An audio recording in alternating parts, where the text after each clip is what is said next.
good morning, good afternoon, good evening. Welcome and welcome back to the 2021 GLASS conference, the third high-level meeting and consultation on surveillance of antimicrobial resistance and use for concerted actions. This conference is co-sponsored by the Ministry of Health and Social Affairs of Sweden and the Ministry of Health and Welfare of the Republic of Korea and co-hosted by the World Health Organization. So we begin the last of a 4-day conference now. I'm Karin Klingerstierna, moderator at your service throughout the day, broadcasting from the Stockholm studio. Dear attendees, we remind you that this conference is being recorded and by participating you give your consent. The material will be edited and published on the GLASS2020 platform after the conference. We will email everyone when the material from the meeting is available. So, what has been achieved so far? Let's just do a recap of the previous 3 days. After opening from host Sweden, Republic of Korea, and WHO, we were put in the glass picture by an overview of the background, the overall progress, the vision of global surveillance, and moving on to expected outputs of the meeting. The process and content of the online technical discussions and feedback were explained and presented, and also the 5 technical GLASS documents and feedback.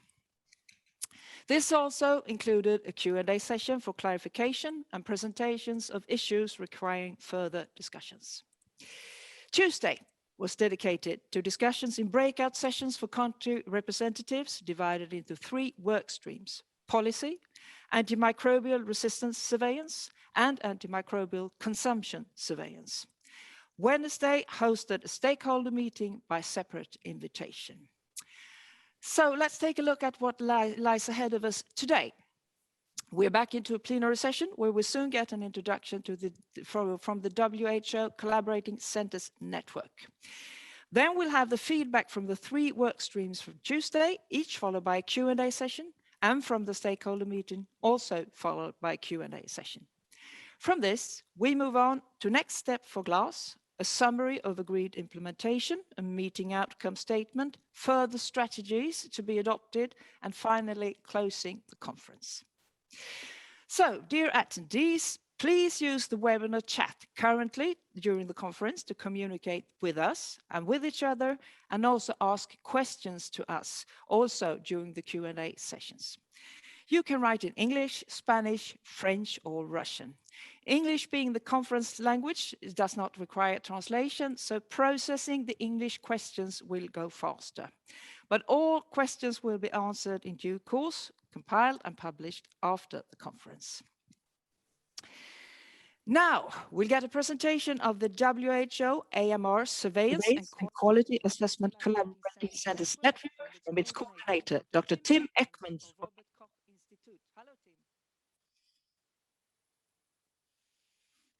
Hello. Hello. Please, the floor is yours. Okay, thank you. Okay. Dear Kitty, dear Carmen, dear colleagues all over the world, good morning, good afternoon, and good evening. It's really great to have you all together. I'm Dr. Tim Ekman, the National Public Health Institute for Germany. First, I want to thank Sweden, the Republic of Korea, and the team of the WHO for organizing such an excellent digital meeting, which is really great. It's important to have this exchange, and it's not possible to meet, so it's really great, and it's really great organized. I feel very honored to get the mandate to briefly present the WHO AMR Surveillance and Quality Assessment Collaborating Centers Network, which currently is coordinated by the Robert Koch Institute, mainly in person by Angelina Taylor and Sarah Tomczyk. Next slide, please.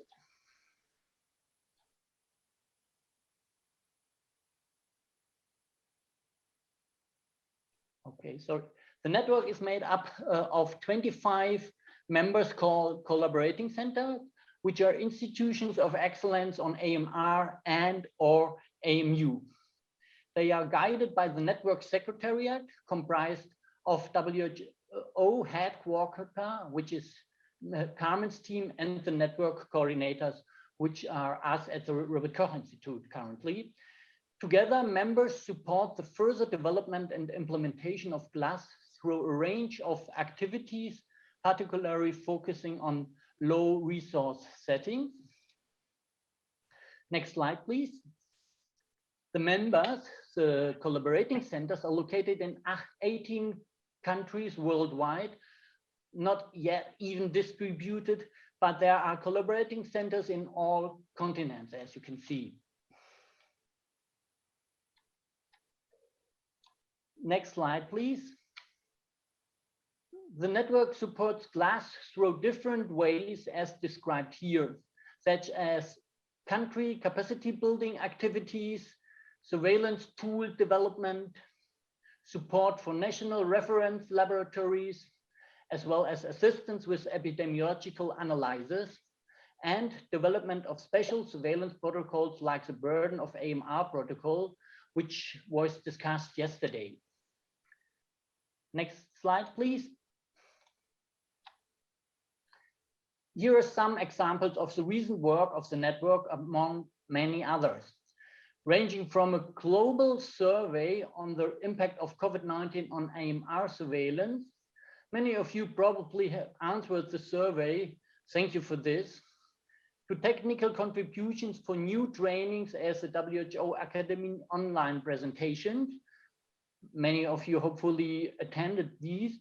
Reporting of antifungal resistance, as well as contributing to the GLASS manual, where we heard so much about in the last days. And next slide, please. Just to remember you how it looks like when we meet in person, which is of course much nicer. These are pictures of our meetings, our last meetings. And I hope very much to meet all of you next time in person. And yes, and I wish us a good day. Over. Thank you, team, so much, and also for presenting the last pictures. That we certainly have something to look forward to next time, and also thank you for a crystal clear presentation of the network.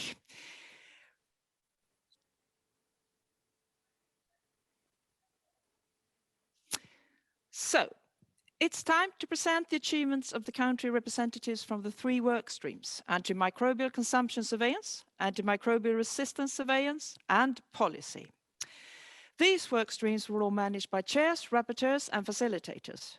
The results of each work stream will first be presented by one person and then followed up by a Q&A session with more chairs and rapporteurs present. So, dear attendees, we encourage you to contribute and to make the most of this. Submit your questions in the webinar chat throughout the presentations. And again, you can use English, Spanish, French, or Russian. And we assure you that we will deal with as many questions as we possibly can today. But these questions and also remaining questions with answers will be compiled and accessible on the GLASS 2020 platform. So, let's begin with the workstream antimicrobial consumption and use surveillance. The presenter will be Dr. Sujit Chandy of REACT Asia Pacific and CMC, Vellore, India. Hello, Sujit. Hello, Karen. Most welcome. Thank you very much. Thank you. So I hand over you to present the results of your workstream, please. Thank you. So I'd just like to, as the presentation comes on the screen, just like to thank the members of the workstream 3, which is the antimicrobial consumption, the WHO facilitators, and especially all the chairs and rapporteurs from the various groups who were responsible for putting this discussion together, as well as the presentation. So thank you very much. Next slide, please. So our main objective was to discuss and agree on steps for the GLASS, especially on the area of antimicrobial use, as well as consumption, both at the country and hospital levels. Next slide, please. And therefore, we discussed 3 major points, all 3 subgroups, which later consolidated into one main group. The first was all about antimicrobial consumption methodologies, What is the current understanding among countries about the methodologies needed for consumption and use? And also about what kind of tools are really necessary at varying levels of healthcare at maybe where software or computers are not available, for example. The second area of discussion was about how can we put that data which we generate through these tools and methodologies into policy and practice. What would be the best way? How can we distill some of these essential messages, and what would be the applications for that? And the third discussion theme was about how can WHO and other agencies partner with GLASS and all the countries so that we get maximize the impact of what we're generating, and ultimately, of course, to contain AMR all over the world. Next slide, please. So the first theme I'm going to take is, of course, the surveillance methodologies and tools. Next slide, please. So in this, we were given some questions also as basic themes and guides. And one of the issues that was discussed in the questionnaires to the various countries much earlier on was about whether the data can be disaggregated so that we get better interpretation of the consumption patterns, especially in hospital practices. And one of the issues was whether we need to separate the inpatient and outpatient consumption data. Can it be separated? And secondly is, could we get data from the ward level itself of hospitals? So the main outcomes from the discussion were, one was that the capacity to disaggregate data does vary between country. Some have good computer systems, some have low resources, and within hospitals also, as you go on the different levels of healthcare, the capacity to disaggregate this data varies quite a lot. And therefore, we need to be careful when we give a blanket permission to say that disaggregation is worth it and can be done. The second point was about the differences in the hospital organization, the medicines procurement practice, the data recording procedures, even the IT systems and manpower available. All this weighs into how much data can be generated and what will work and what will not work. And so this aspect needs to be really thought about when we do ultimately finalize the tools. The third point which came out was that we really need to get our objectives of the surveillance system in place well, because in different countries, the data that generates could be used for different issues and different policies. The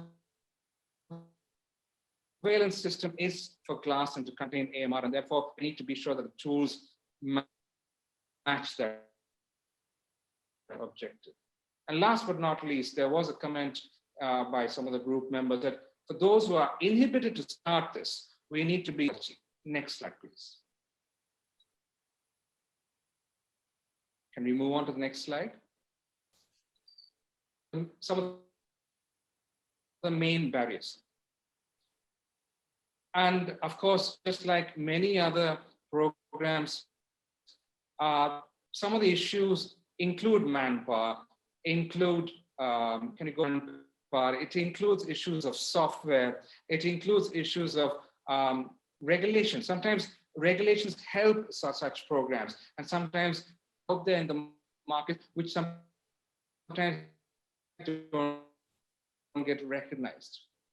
And therefore, we do need to have many enablers which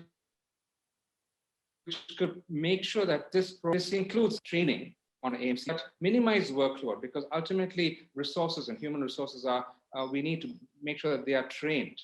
We need to be able to make sure that there are focal points where we can rely on people and ensure that the data actually gets entered. And ultimately, we need to have complementary methodologies sometimes for specific surveillance, and to be able to ensure that this surveillance is of relevance to the hospital and the national level. Next slide, please. So the second theme was on the use of AMC surveillance data and how to put into policy and practice. Next slide, please. So this graph or this poll actually shows some of the areas which we discussed. What are the priority domains for using this data so that we are sure that this goes to all the components and programs that are needed. The red actually shows the overall group opinion. And of course, antimicrobial stewardship gets a sort of a big vote here. AMR also gets a big vote, but that is also because the whole AMR NAP and its connection with surveillance data. And the other areas, rational use, One Health, regulation. Next slide, please. In this particular slide, we got a more even spread of all the areas where we needed to use this AMC AMU data for an integrated approach. So if you look at it in the red columns, you'll see that the AMR, using it for the AMR NAPs and for the AMR program is of prime importance, but so also is rational use and IPC. So very related areas, the AMC GLASS data could be used. So this is very important because having one set of tools could be used for a lot of areas, including education behavior, including regulations, which policymakers will be it'll be very useful for them to have, including even things like procurement of supply. Next slide, please. So the key messages for the integrated approach is we do need to use this data for integration in NAPs so that we can actually help sustainability of the NAP as well as in the GLASS itself. We could integrate this data with universal health coverage so that we actually help to improve health systems. And most importantly, some of these indicators which we use could help to monitor strategies which we develop through NAPs and measure their impact. And that's going to be extremely useful because we all know that AMR does take time to change. So changing the behavior and changing the impact on AMU could be a very useful thing to have. So we definitely need to have our objectives straightened out in order to facilitate data update. But we also need to have a stepwise approach to integration, especially with One Health. We need to set up the indicators properly and in a relevant manner. And the WHO guide on use of surveillance data is definitely going to be of, which is under development, is definitely going to be of help. Next slide, please. So this opinion poll shows how we need to, whether people have actually in different countries been sharing this antimicrobial use consumption data with publications, both at the national and facility level. You can see that, yes, to a certain extent, it has been shared once in 2 years, but there are other issues also internally and externally, whether it's been shared occasionally or frequently. Next slide, please. And the last theme is country support. So next slide.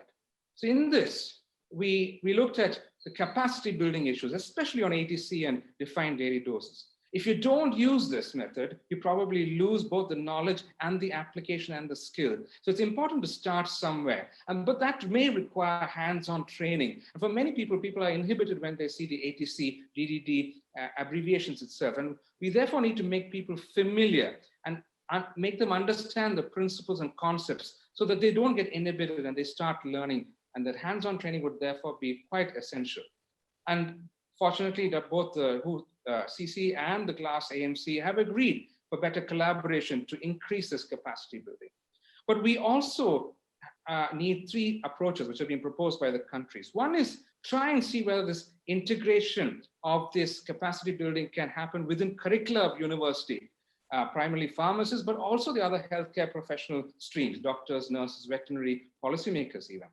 And why not have a top-down country approach, training of trainers, group of experts, focal points, and last but not the least, have national resource materials. Next slide, please. And this is a quick opinion poll where we looked at the data integration in a university degree. Again, many people say not at the moment, but some people have moved towards it. And the last few slides, next slide, please.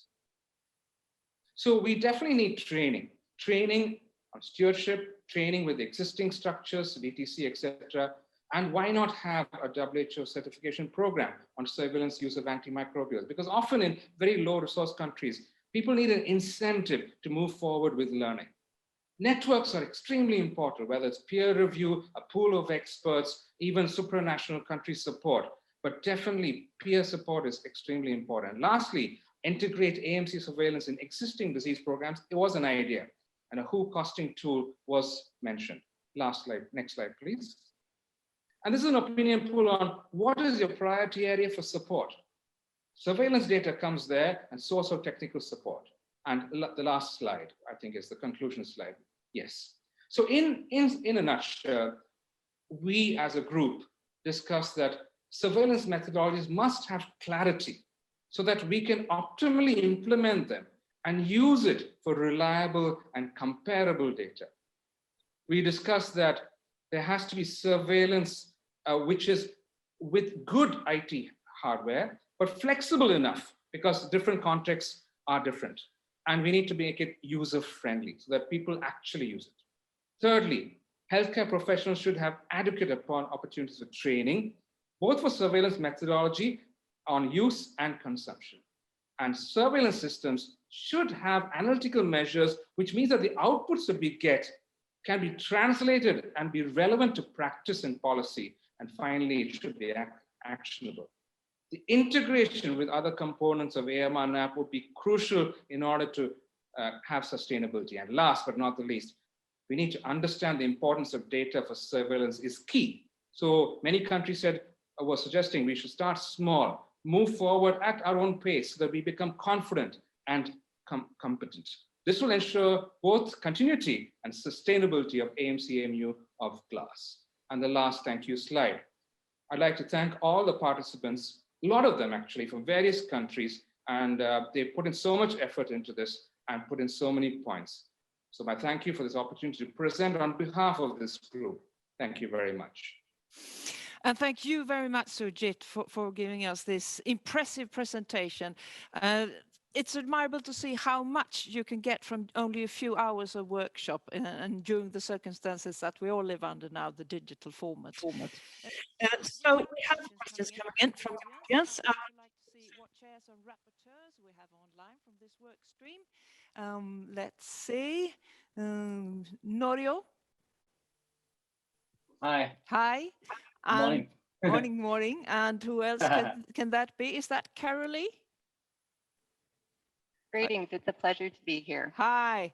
And also we have Dushanbe Chobanukchadi, but no picture yet, as of yet, but maybe we'll see you very soon.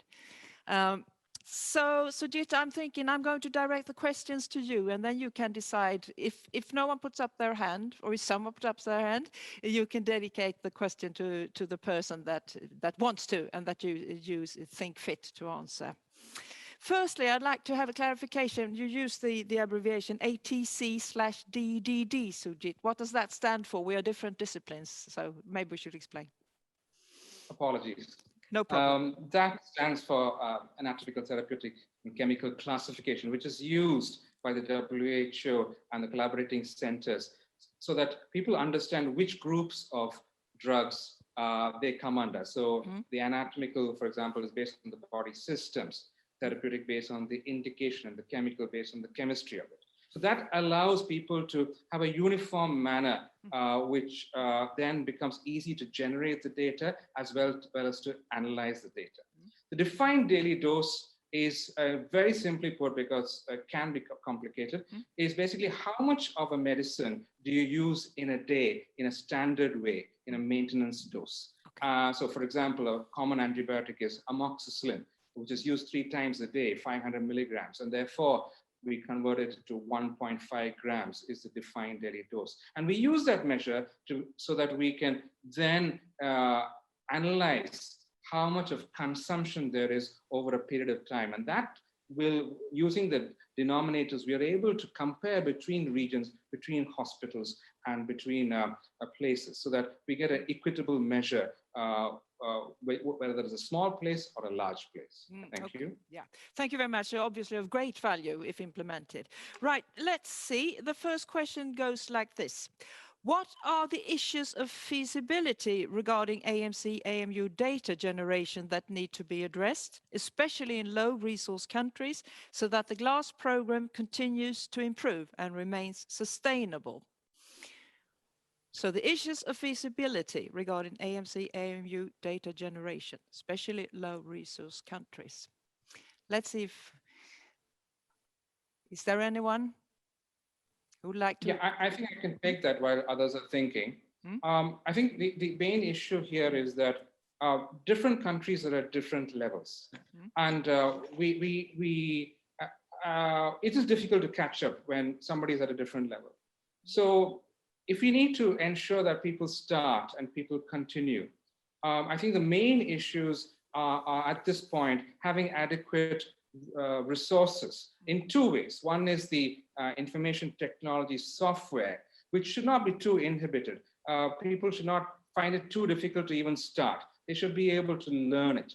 And the second is to be able to understand that local context could differ a lot. Some people don't have electricity, some people don't have internet server bandwidth, some people don't have human resources who are knowledgeable enough. So the training aspects and the backup is extremely important if we need to ensure that most countries are involved, most regions of countries are involved, most levels of healthcare are involved. And most importantly, we've got to understand that the antibiotic use patterns vary between rural and urban, government and private. And therefore, if we need to capture all this, training and IT is crucial, and that would ensure feasibility and sustainability. Thank you. Thank you very much. So not too difficult software, and also training people to manage this. Is there anyone else who would like to comment on this question? No? Good. So when we get back to you, we have more questions here. I think this also connects nicely to a question we got about the software part, Sujit, that you mentioned. Can we get a simplified, user-friendly software tool to collect hospital data and national level data? So how can we procure this? Yeah. Hi. This is the WHO Geneva, Arnaud speaking. Yes, good, Arnaud. Hello. Yeah, maybe I can answer this question because yes, we have provided some basic tools for countries, and I think the question is referring these tools. Basically, yes, we use Excel files, which are the easiest ones, the most common denominators, but we aim to develop software dedicated to consumption that make it more user-friendly for people to do calculations, either national level or in hospitals. Yeah, we expect to work on this tool this year and to release them by the end of the year. Thank you then so much. You still have to be with Excel file for some time. Thank you so much, Arnaud. So it's on track. Very, very good. Let's go back to the ATC-DDD issue here. How do we ensure that the word has adequately trained manpower, as you suggested as one of the prerequisites earlier there, Sujit, adequately trained manpower who understands, collects and analyzes data using ATC-DDD for the AMC-AMU part of GLASS? So adequately trained, how do we do this? Yes, please, Norio. Yes. Okay. So, yeah, so the first of all, the disseminating the knowledge itself is, and also fostering skills and the competence quite important in terms of the dissemination of this ATC-DDD system and analysis utilizing this system. And one example is, actually one country or a few countries mentioned that they have already integrated this ATC-DDC system in the curriculum of the university, especially for the pharmacists. And they studied the education about it. And some country also included the education for the system for the continuing professional education. I think it is quite useful, and we are also doing that in our country. And the country plays a very good role, an important role, and the top-down approach is quite important. And if the country adopt this ATC-DDC system as a national method, and the country should and would facilitate training of trainees and also group of experts. And the country try to develop focal points. And I believe that the FIT also facilitates the dissemination of this system. And also manual is quite important. And we do count on the WHO for this easy to use manual. And for the proper, dissemination of this ATC-DDD system, we do believe that we need hands-on training, to not to make mistake. So this kind of hands-on training, either on-site or could be by the teleconference, would be extremely useful to get used to the utilizing this ATC DDD system. Thank you so much. And thank you very much for this useful piece of information. There is time for one more question for the panel, unless there is somebody else who would like to comment on the one that Norio just answered. Yes, I would like to say a word Please. from WHO headquarters. Yes, please, I hope you can hear me and see me. Yes. So maybe from a global perspective, we have a WHO collaborating center in Oslo on drug statistics methodology, and they are the ones that establish and sustain the ATC-DDD methodology. They have their own annual course on ATC-DDD where many countries get training on the methodology. And we also work closely with this CC center when we do trainings. They have always been part of our trainings with countries and regional offices. In addition to that, we are working on two online courses now. One is our GLASS AMC course, and that will be released shortly. The other one is a WHO Academy course. That would be a broader one that will combine both the AMR and AMC surveillance, including methodologies. And we are going to try to be as interactive as we can with these online courses, and we will provide scenarios and case studies for participants. It would be a modular course, and hopefully people will get some credentials out of it. So this has been done together with some feedback from countries, and hopefully everyone will benefit from that when it's available. Thank you. I'll stop here.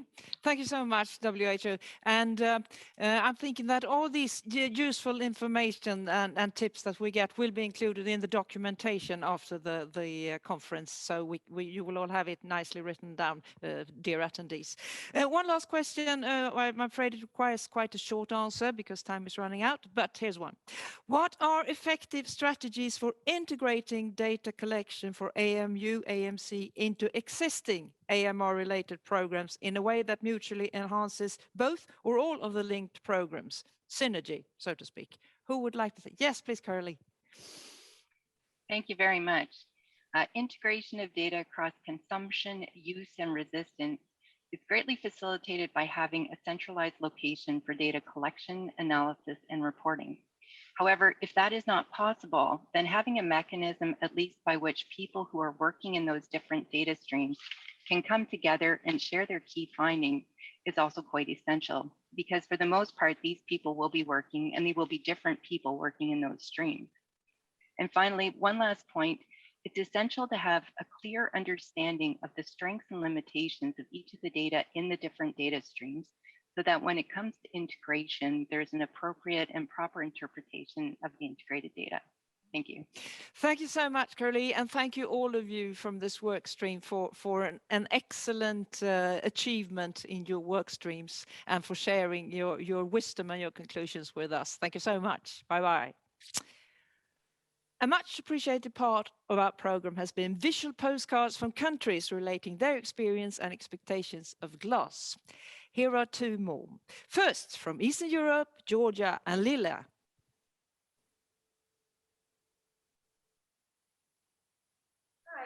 From Georgia. My name is Lila Malania. I'm focal point for GLASS from the country of Georgia.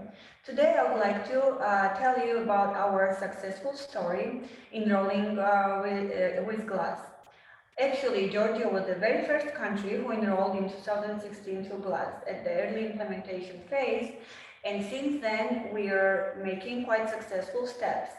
Georgia, since after winning Soviet times, still was struggling Soviet mentality and trying to hide resistance among the hospital settings. But GLASS helped us to get into this point where we are thinking that improving the system locally in the hospital can help globally things. So with collaboration in GLASS, we were able to develop with the experts National Action Plan, which was approved in 2017.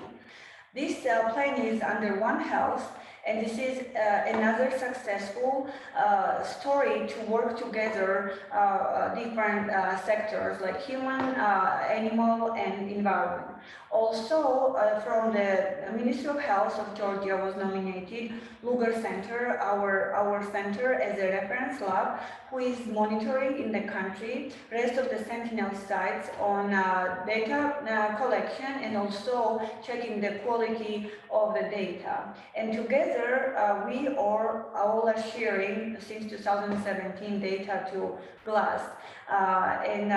So I think that this is very big like community, GLASS community, and Georgia is very lucky to be a member of the GLASS.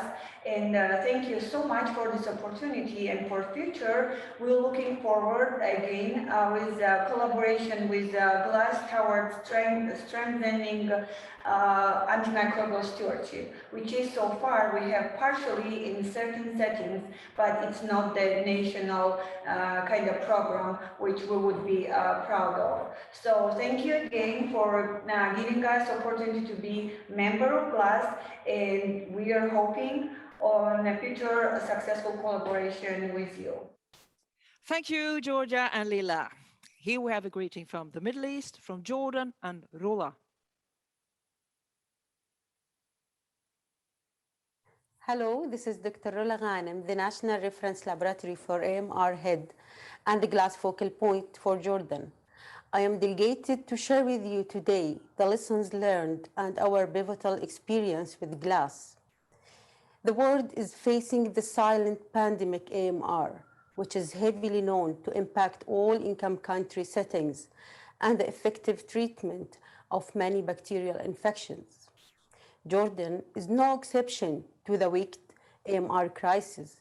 The local published and unpublished data are very alarming, revealing the need for concerted action. With that into account, Jordan took on the lead with extensive national, WHO regional and country office consultation and developed its national action plan in 2018 in alignment with the WHO Global Action Plan. The laboratory AMR data were widely dispersed, inconsistent at hospital levels, and were not uniformly collected and reported to the central body. Consequently, Jordan realized the importance of enrolling in GLASS. In 2018, Jordan enrolled and later launched the Jordan Antimicrobial Resistance Surveillance System, JARS 2019, to understand the impact of resistance. GLASS epitomized the needed methodology to establish the governance structure of JARS. The multi-sectoral NCC was established to operate under the One Health approach.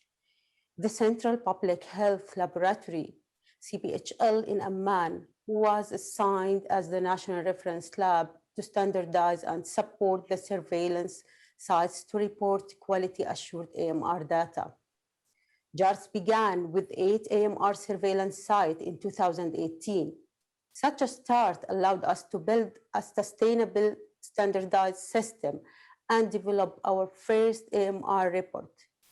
In 2021, we have expanded to include 15 hospitals, which are constantly monitored by the monitoring and evaluation team at the national level.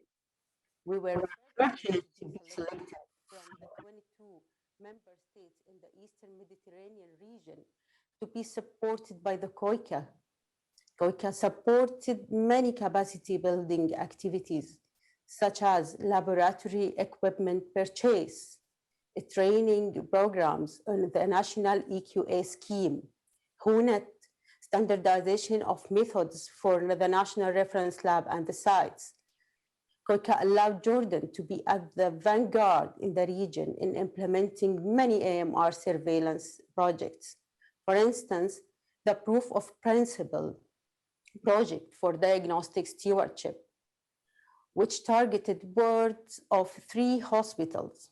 Also, the One Health Surveillance Tricycle project, which was completed in 2021, and additional molecular characterization is being conducted. In the realm of antimicrobial consumption, Jordan was also one of the first countries in the EMRO region to report national AMC data.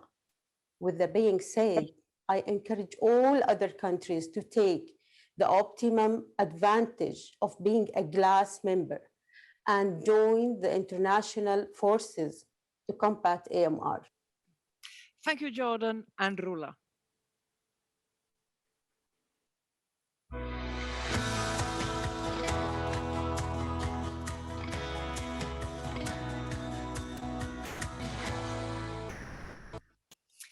So, dear attendees, let's continue with the work stream. Here we have the feedback from workstream antimicrobial resistance surveillance methods, and it will be presented by Adriana Tambic from Zagreb University Hospital for Infectious Diseases of Croatia. Hello, Adriana. Hello. Good to see you. And the floor is yours. Thank you. So may I have my slides, please? I will be presenting this on the behalf of the chairs and rapporteurs of the 3 groups that worked in parallel. Next slide, please. We had lively discussions. Of course, on the same discussion points, and these were individual data reporting, as opposed to collecting aggregated data, which is currently in place. Then inclusion of molecular markers and improving data quality and representativeness. Next slide, please.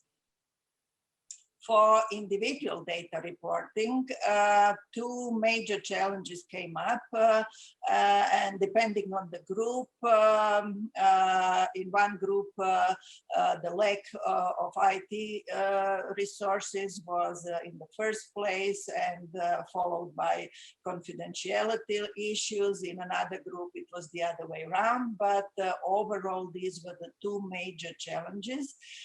We got some of the participants shared in the chat room their concerns that they are actually entering data manually, and if we are going to move towards individual data collecting and reporting, that would mean additional workload, and that would be even more time consuming.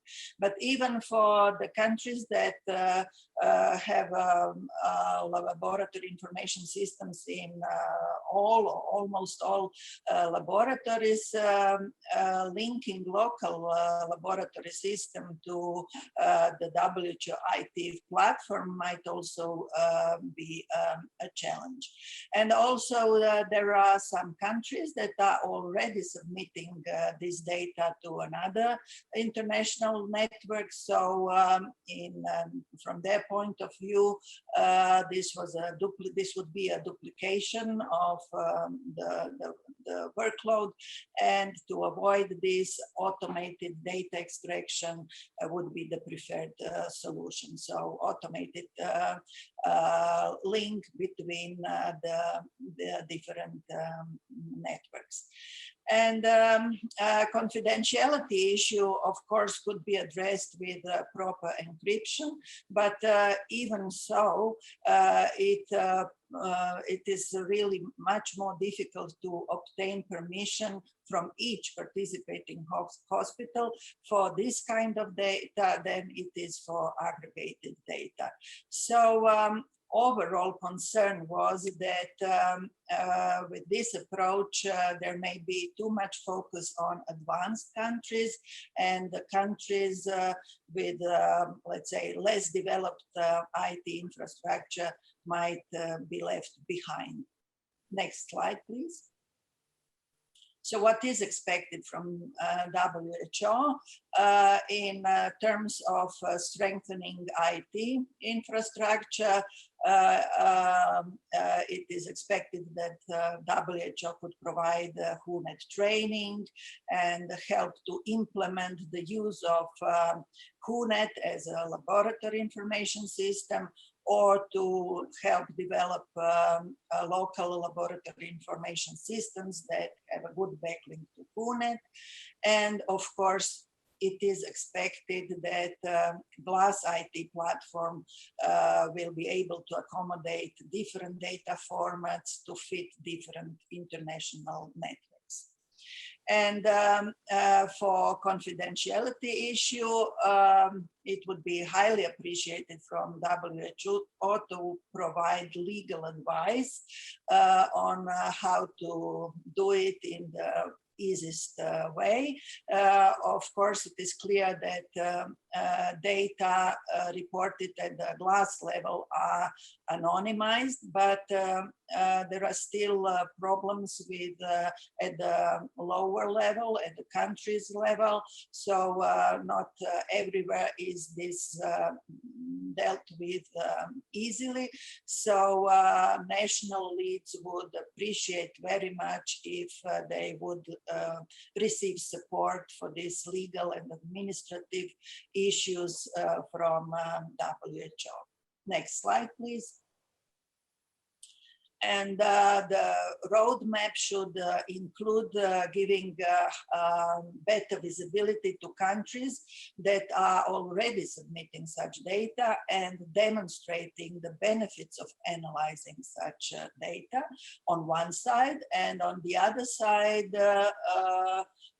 implementing HUNET and the use. I think we are a little bit one slide ahead. Can we go back, please? Okay. So implementing either HUNET or developing new IT solutions, and this could be done in together with other partners, because there are projects going on targeting specifically strengthening IT infrastructure in some countries. And a comment that actually relates to all the topics that were discussed is that each country should start small and then expand, so not to be discouraged at first to join in. Next slide, please. So our next discussion point was inclusion of molecular markers. So we all agreed that technical issues should be sorted first. So methodology should be standardized, EQA should be implemented. But even if all this is dealt with in a satisfactory way, there are still concerns about representativeness and likely biases related to the quality of numerator and denominator data. And the overall view was that whole genome sequencing is an excellent tool, but for the right question. So most of the participants thought that although molecular epidemiology is extremely important, this might be more appropriate to be part of the complementary surveys and projects rather than essential part of the basic resistance surveillance. So the overall opinion was that inclusion of molecular markers in GLASS should not be a priority at this stage. Not be a priority, but yes. May I have my slides back?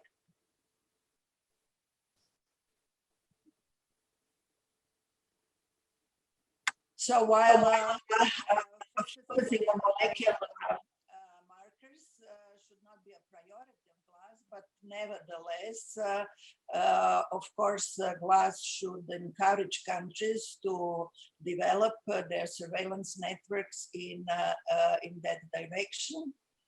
Is there anything I can do with my slides, or are they, I think they are operated centrally?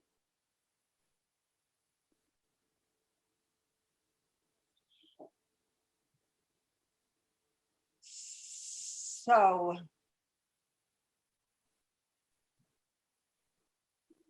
can I go, could you go one slide back? Okay, I don't see it in a full screen.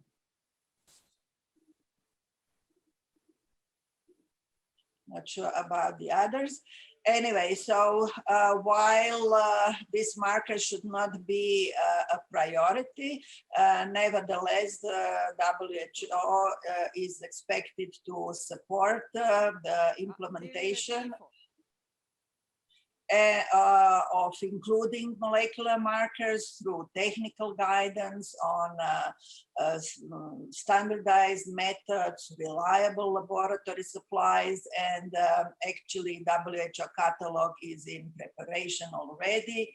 And the first results should be used to convince governments to invest in this kind of surveillance.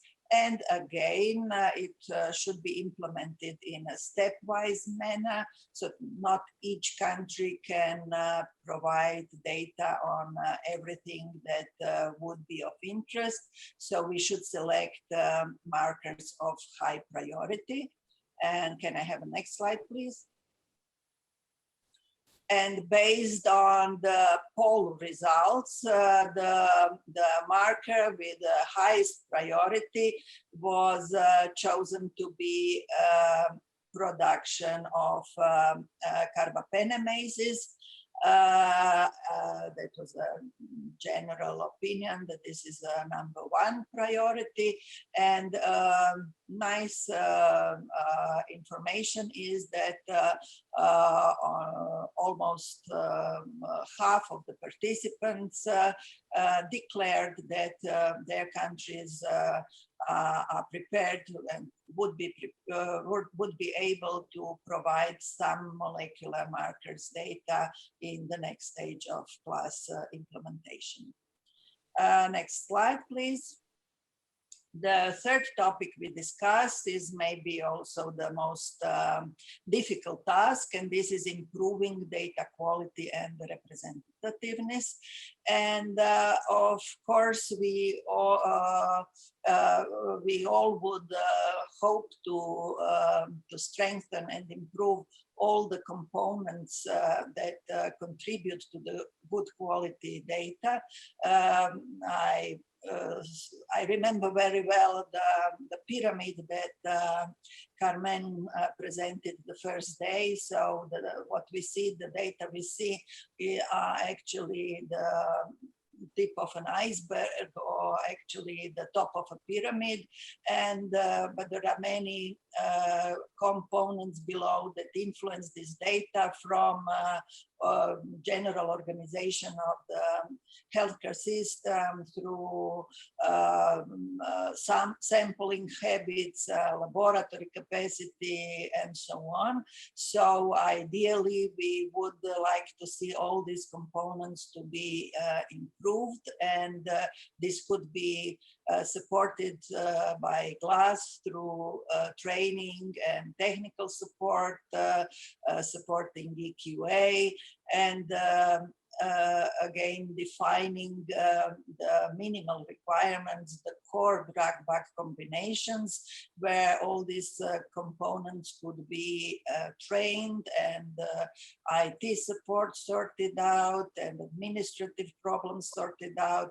And then once this is sorted out for a relatively small set of data, then data could be expanded. So this is improving surveillance of resistance in clinical isolates, which is a long-term vision, but very, very important, because by improving surveillance in clinical isolates, at the same time, we are improving good clinical practice, good laboratory practice, and this is, it's even difficult to say that this is a side effect of surveillance, because it is a very, very important part of the healthcare system. So this should be by all means pursued further, but the results could be achieved in the long term. And in the and of course there are many variables that differ from country to country that influence this data. So the complementary approach could include case-based or population-based studies where these variables could be better controlled and then more comparable data could be achieved. So next slide, please. So what WHO can do, provide guidelines, training, develop quality indicators, and support implementation of EQA. So this is all long-term visions and supporting not just surveillance, but also good clinical and laboratory practice. And also at the same time, introducing complementary projects like, for example, tricycle project. And the next slide, among the participants, improved diagnostic stewardship. In other groups, it was also collection of clinical and epidemiological data. So these activities were found to probably have most impact on the quality of data produced. Basically, this means better sampling, better more reliable data. And as the priority for complementary approaches, population-based studies were chosen as probably the best suited for the purpose, and the priority target population was selected in patients, and priority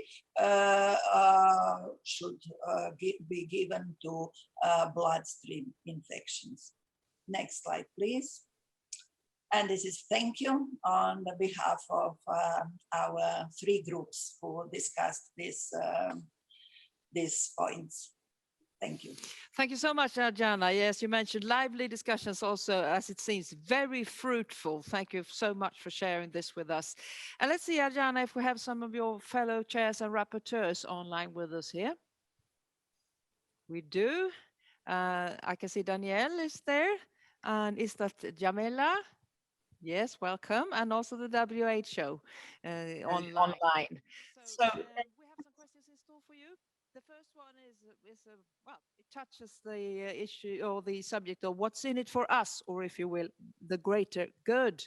According to your discussion, how can WHO better demonstrate benefits of individual data, patient-level data reporting? Could it be webinars, a technical paper, else? Ariana, I direct it to you and you decide. Okay. If I may then take the opportunity to say yes, to make analysis of such data more visible. So yes, could be through webinars, could be through publications. And this is also very important to convince governments that they should invest in this kind of testing. And actually, it is not just to satisfy our curiosity, but it is providing much better information for targeting interventions. So it is, no country can do all the actions at the same time. So it is nice to know whether you should intervene in, I don't know, male population, urinary tract infections, or is the problem more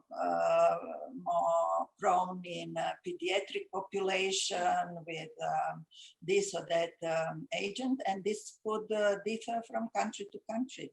So I think that this is a very important point for the governments, not only to know the data, but also to streamline interventions. Very good, thank you.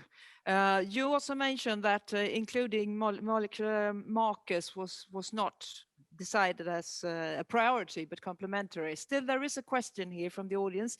Did you discuss relevant molecular markers to be targeted by GLASS, and did you agree? So did they actually concretely appear in the discussion? Sorry, did they? Did they appear in the discussion, the relevant molecular markers? Were there any suggestions there? I think that was demonstrated in the poll results. So we discussed different, all of them would be of high importance and of interest, but the marker of carbapenemase production was selected as the most important one by the majority. Thank you very much. Anyone else would like to add? Yes, Daniel, please. Yeah, thank you.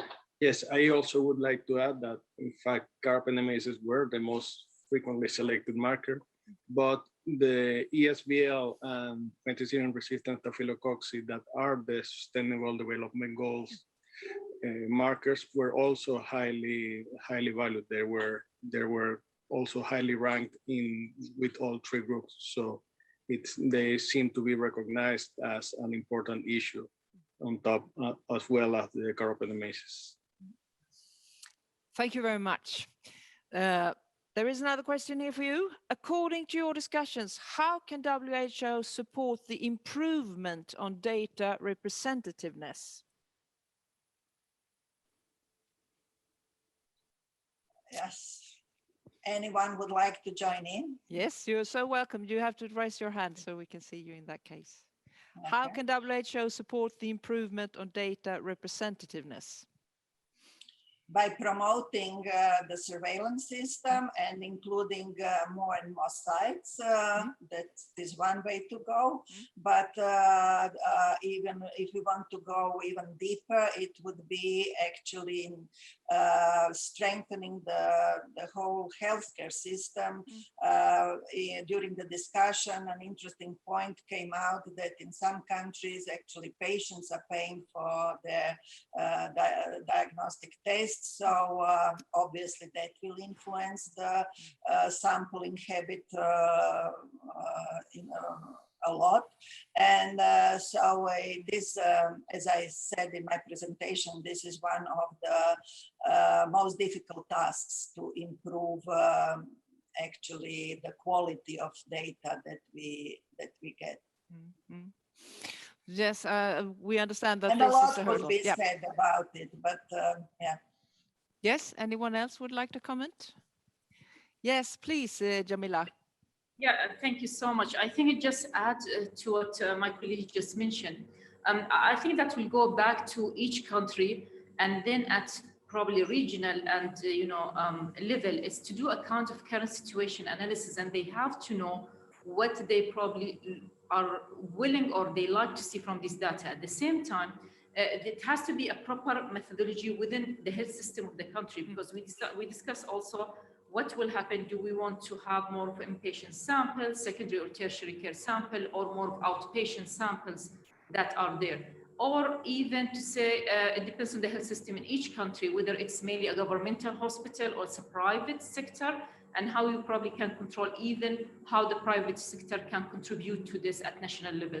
So I think there is a lot of work has to be done by the country themselves with the support of the WHO, and really clear methodology to reach that. But it's a difficult issue and need a lot of homework to be done ahead of time. Thank you. Thank you so much, Sarah. We have a question directed to the WHO, so Geneva. Please, would you tell us more which outcomes the proposed complementary approaches, such as surveys, should target first of all? Okay, can I? Please. Is it for the WHO? Yes. Okay. Thank you very much for giving also the floor to us. I'm really very happy to hear about all these suggestions and comments. In terms of target surveys specifically, in fact, I was very happy to see the results of the polls that when asked, there were a few questions. The first one, when asked what could be the approaches that could improve the quality and representativeness of data when these aspects are limited in a country, I've seen that most suggested that repeated surveys could be an approach.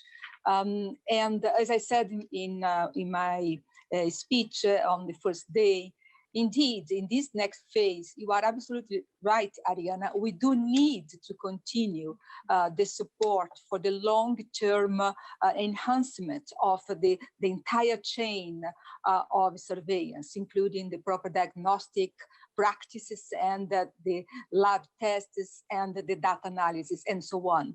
And also, Professor Hamila is absolutely right that each country needs to define what are the interventions that the country is aiming for, and therefore, based on these interventions, what are the data requirements, so what are the data needs.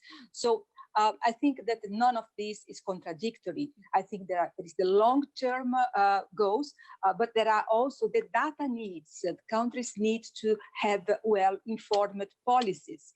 And it may take a long period of time until a certain country could have all elements to have a quality representative data based only on the clinical routine surveillance. Therefore, in these situations, we need to then help the countries generate the data they need in a short term.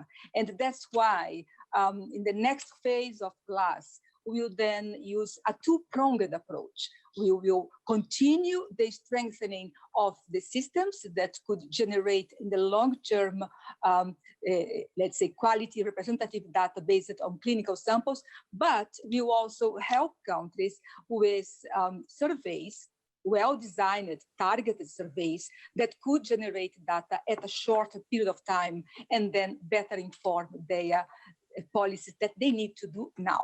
So just in a snapshot, our view about surveys, the design of these surveys, then we were waiting actually for this consultation that we have had in these 4 days, exactly to have a sense of the needs, then to better inform the designs of these surveys. And we will also involve you in this process. Thank you. Thank you so much, Kamim, WHO, and chairs and rapporteurs from this work stream. Thank you also for embracing both the long-term and short-term perspective and discussing pending issues, priorities, challenges, and also defining success factors. Thank you so much. Dear attendees, we are going to have a break and we'll see you very soon in 10 minutes time. Welcome back then.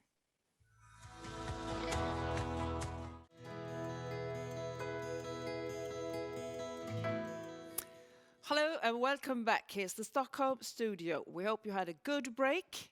So far so good, as we now move into the results of the last work stream, namely policy. The Q&A is of course open. Put your questions in the chat and we'll pick up as many as we have time for, so we're ready to receive them from you. Sonja Löfmark from the Public Health Agency of Sweden will give the presentation of the work stream policy. Hello Sonja, most welcome. Hello, thank you.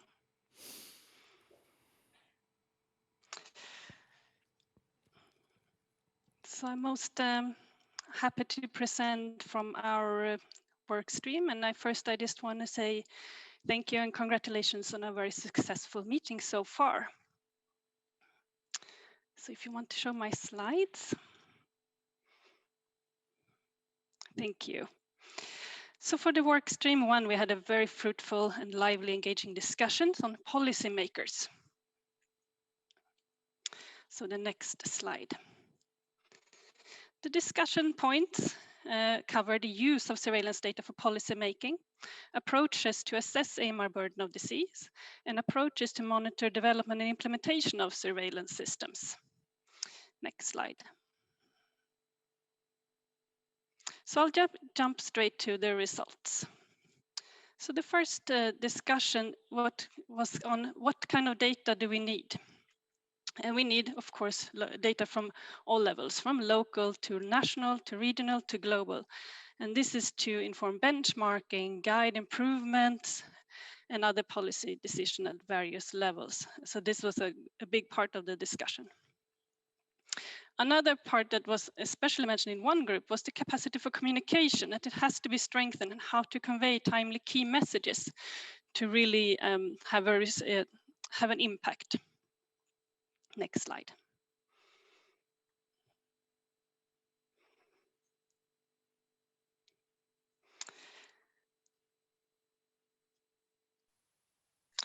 So the base for it all is to have good quality data, and that is collected locally. So we had good discussions on quality. So we discussed the routine surveillance, but also active surveillance in forms of surveys and studies. And when it comes to quality, we had great discussions on the different aspects that also demands different metrics. It's not only about specimen collections, but also laboratory testing, turnaround time, but also data entry and analysis and the epidemiology, and then to the final reporting to GLASS that also has to be checked for quality. Another part of quality is, of course, to have assurance. So we discussed the importance of reference laboratory networks and their role. Thank you. Next slide, please. So, of course, there is a strong need for support and training and capacity building in countries. This is needed to develop, implement, and improve national surveillance systems. And for this, we need panels of experts within the country. And this was also discussed that it has not only to be on the national level, but also on the local level. And to do this, we will use external experts and consultants to support this.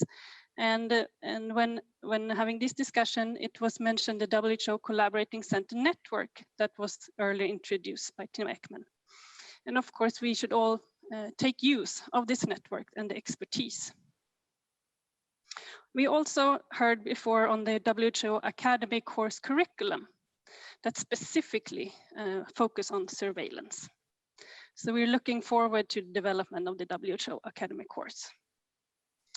Another issue when it comes to support and training that we will come back to later also is the regional work.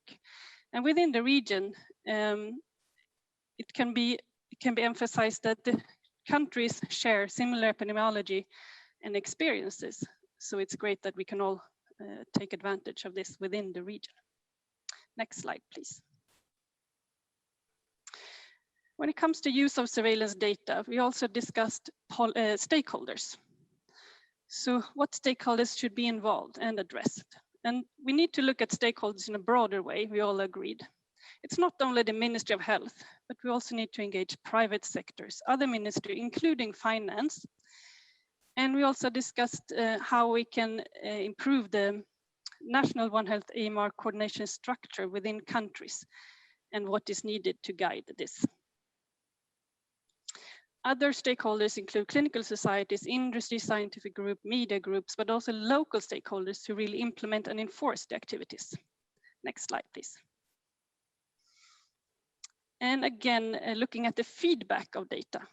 So we need to feedback data locally at facility level to ensure the engagement and use of data. But to persuade senior authorities and policymakers, it came more of a discussion on what will they listen to and how can we present the data. So we have then the data on burden of disease that we will discuss more later, and also economic consequences. When it comes to finance, they tend to listen. Also, we address the cost of not taking action now. And how can we visualize this, or how can we present this so that's understood? So the data from GLASS also needs to be presented for country level advocacy. And how can we better do this, and how can GLASS help us improve this? Another issue with feedback is, of course, the national reports. And I think many countries need assistance with this because it's quite burdensome, but very important how to visualize the data here also. And of course, we can always look at success stories. And just to mention, of course, it's a two-way communication between implementers and policymakers. Next slide, please. So for the poll that was raised within the group on use of surveillance data, I have 2 slides. So the first question was, what are the priorities for use of AMR surveillance data at the national level? And the majority, you could pick your top 3 choices. But what came out strongest was to inform definition, implementation, monitoring, and evaluation of national policy goals to control AMR. So the AMR data is very important for this. Next slide, please. So when it came to the AMC, AMU surveillance data at the national level, I think next slide.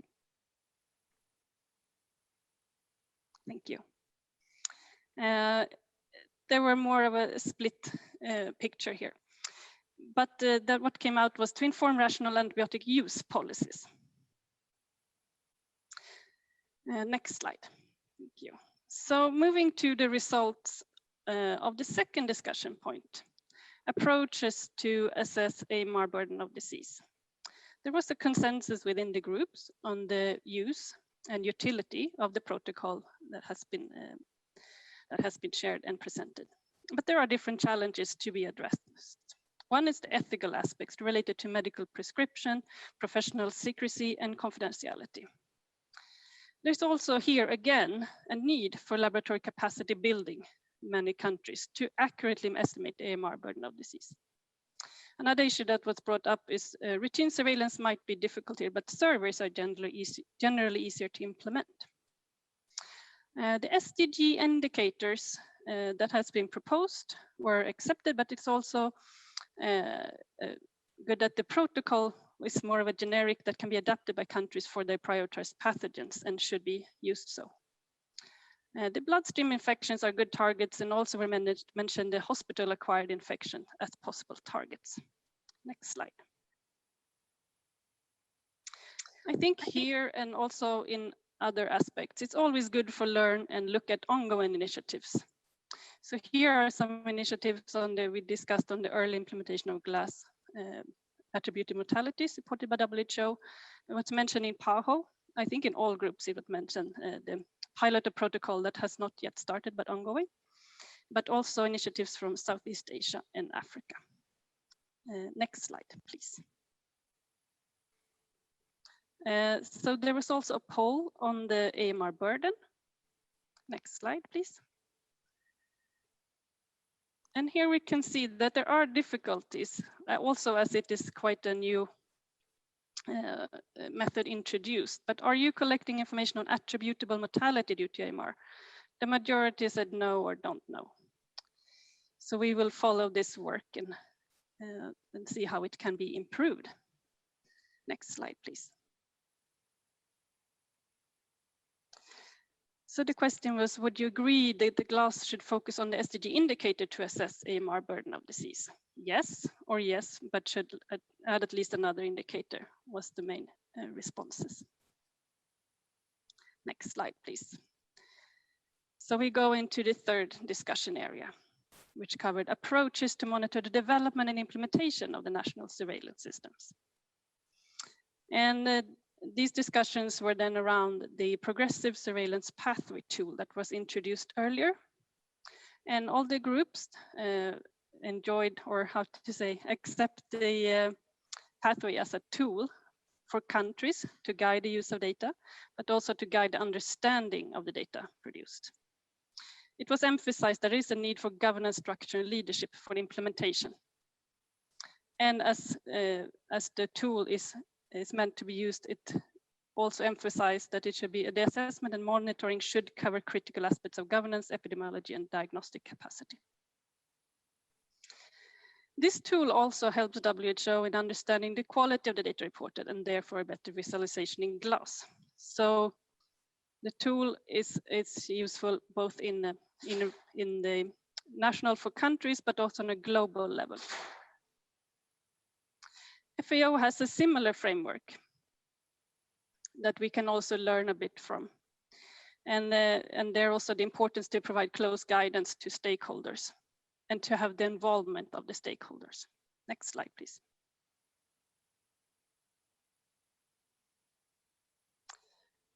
So I mentioned the national and regional, national and global level, but there was quite a lot of discussion in one of the groups on the work in the regions. And the regional offices are coordinating the work between countries. And the regional offices emphasize that having these framework steps in mind will facilitate the communication, also for conducting situation analysis on implementation, to guide reporting, but also how to to increase the support between countries in the regions, capacity building, regional programs for dialogue with donors and sharing experiences.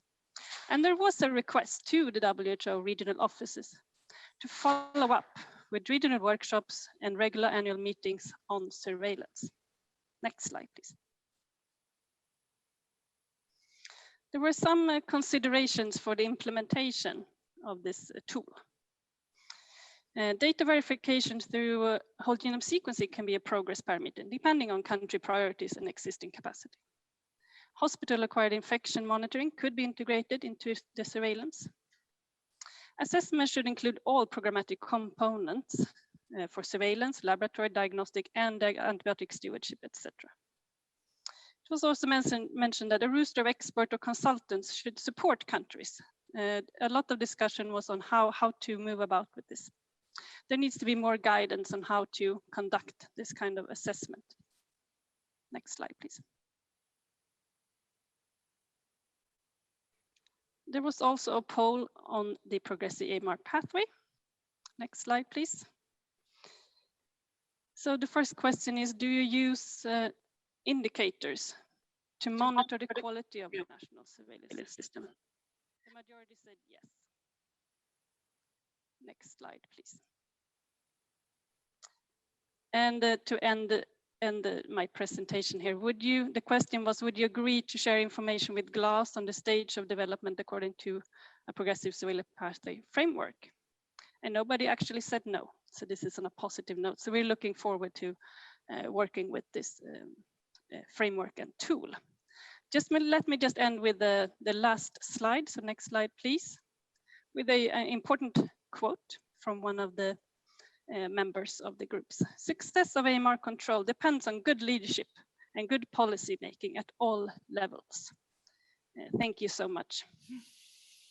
Thank you so much, Sonja, for a highly interesting presentation. And these are very delicate issues and it needs to be discussed over and over again. And sometimes you don't reach a final solution because it is created in the dialogue. But you seem to have achieved some very solid results. One of the questions that appeared here was about the progressive surveillance pathway. But we'll see first if we have any more chairs or rapporteurs with us online. We do. Hello, hello. Let's see. Saif is here. Hi. And we have Watipaso as well. Chimvelucia Ocho is here. Hello. Celine. Anai from Mexico. Hi. So we have most of you are with us today. Good, good. Here is the question on the progressive surveillance pathway that you seem to have met with unanimous success. Acceptance is a good thing. Is the progressive surveillance pathway a self-assessment tool? Sonja, either you answer or you direct it to your honorable members of the panel. Thank you. I would actually address this to WHO. We don't know much about the PSP tool yet. So I would actually like them to explain further how to use this tool. Thank you. Thank you, Sonia. And I would like to start from saying that PSP is more than just assessment tool, but it does require regular assessments. And of course, self-assessment could be done, especially at the beginning of the implementation of the PSP. But I think much more effective would be countries inviting teams of international experts or WHO staff coming to the country, work together with the national authorities, summarizing the findings. And what's important is sharing the findings in different ways, including, for instance, sub-regional, regional meetings when country exchange the measurement, the experience. So the PSP could be applied in many different ways, and the assessment could be done also in different ways. And self-assessment is just the simplest and probably not the most effective way over. Thank you, Sergei, but could be used in an initial phase, if I understood you correctly, but not the most efficient way. Yeah. It could be used as an initial stage or could be used in parallel with more advanced implementation, but it's not just a self-assessment tool, of course. Yeah, thank you very much. So, Sonia, back to you here. How did the discussions go on communication strategies when publishing surveillance data? Thank you. Yes, this is a very important question.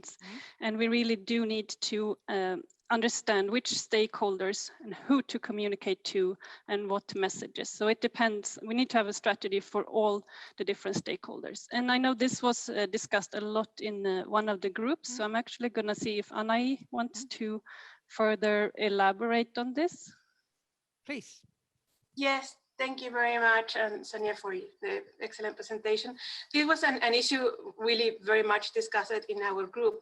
And there was this preoccupation that we're gathering information and what is the sense of having all this information is to have policy to change things, behaviors, like in healthcare services, but also to change behaviors and trigger policy action. So if we don't communicate that in a good manner, we are just, it's nonsense to do this. So there are many ideas around that, and is that we can't use one kind of framing of the data for all. We have to trigger action by targeting specialized information in a way like this kind of information is targeted especially for policymakers. This kind of information is for journalists. This kind of information is for a quick feedback in people in health services. So we have to really communicate in different forms to different stakeholders, and this is not a minor issue, and countries might need much more guidance on how to communicate. So it's not only guidance on how to produce data, but we need more guidance on how to communicate data. Otherwise, it's not useful. And another important thing is that countries might share their very success stories and how they communicate data and how that was useful for countries or for health services. So just were the ideas, not to underemphasize the importance of this. Thank you so much for stressing this important angle. Of course, what to say to whom and how is important here, and it's a more complex issue than it may seem just superficially. So thank you so much for deepening this. We had a more generic question, I'd say, to the panel here. We've heard three groups. So what is this way of working like digitally, and so how did you perceive this way of working? I'll leave it open. So anyone who would like to answer, just raise your hand. Yes, please. Is that the what pasó? No? Yeah, okay, please go. Yes, thank you so much. I think this has been a very fantastic experience, bringing together people from all over the world to discuss this. Yes, it is a very fruitful way of sitting to get opinions of people that really are the key stakeholders on AMR. Before, just to say, one of the things that came out from the discussion that was a very key point on the use of PSP, that's the first question that was asked, is the fact that countries can really adapt this to and decide what works for them. The stepwise progression in assessing yourself.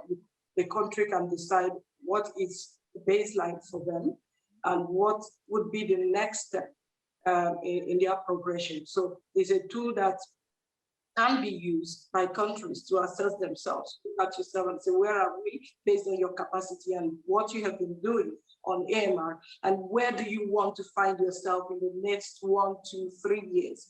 You're able to monitor yourself progressively.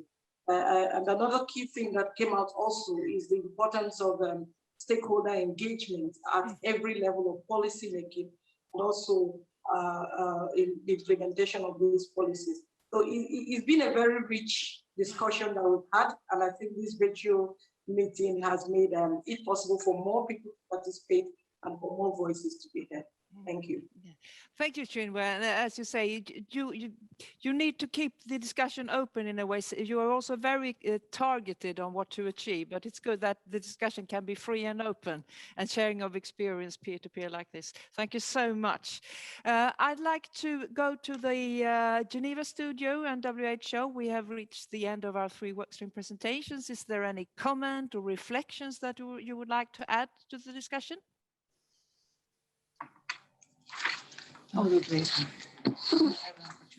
Yeah, I think that we have an opportunity later to then provide our comments. But in any case, I would like really, first of all, to thank all country representatives, collaborating centers, partners that have contributed to these discussions, because indeed, the beginning, on the first day, we brought to you some ideas on the next steps, but it was interesting to see that some of these ideas are going the right direction, but also to see that we do need to review and to take into account the barriers and enablers, as the first speaker of the first work stream has said. At the same time, we are attentive to actually new requests and suggestions that you have made. And I think that the richness of these discussions, it's enormous. And we will need to follow up on each of these aspects. But I think that there is a specific moment in the agenda that we will be talking a bit about our axis of immediate actions, and then how to achieve these steps that I perhaps I would reserve for just after the next break. Thank you. Thank you, Carmen. Very well. This will be a cliffhanger for later on, so to speak. Again, thank you so much. I'm overwhelmed by the response and by the results that you have generated. And my sincerest thank you to all groups for this admirable work that you processed during these work streams. Thank you so much. So, dear attendees, we have some more Visual Glass postcards for you in store. Here's one from Southeast Asia, Lao People's Democratic Republic and Ponebadith.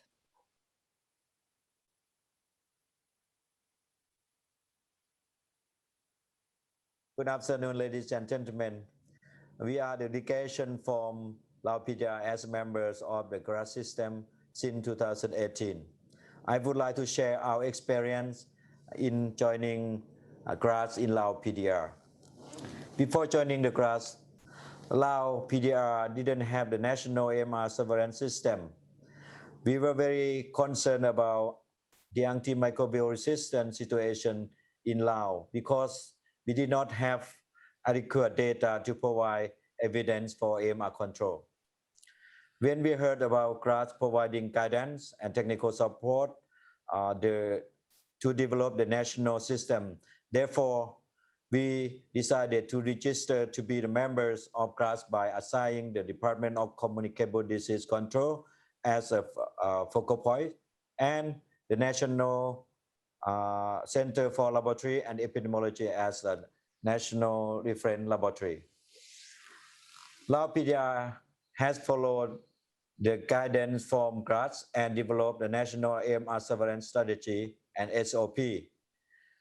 Participation GLASS motivated surveillance sites to be actively implement the AMR surveillance in their hospital by considering quality of laboratory testing results and sending the data to National Reference Laboratory on time. We appreciate technical support from country office, WHO country office and headquarters to develop national surveillance system. Currently, Lao PDR has 7 surveillance sites with financial and technical support from COICA and Fleming Fund project. The national AMR surveillance data is generated annually and integrated with AMC monitoring data. The data is shared and presented during National AMR Committee meeting, One Health Symposium, and AMR Surveillance Annual Meeting. The AMR component is a part of 5-year Health Sector Development Plan report.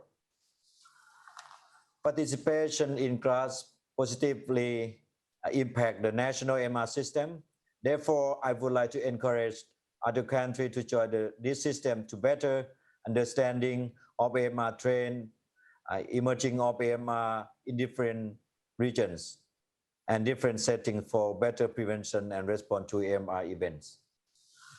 In the future, I would like to see GLASS with more real-time AMR surveillance, which include the detection and respond to the emerging of AMR pathogens. And I also would like to see GLASS team to continue guiding us to strengthen AMR system to be the sustainable system in Lao PDR. And it would be invaluable to see the GLASS team to provide technical support on site in Lao PDR after COVID pandemic. Thank you very much. Thank you, Lao People's Democratic Republic and Punepadith. We also have greetings from North Africa, Tunisia, and Ilham.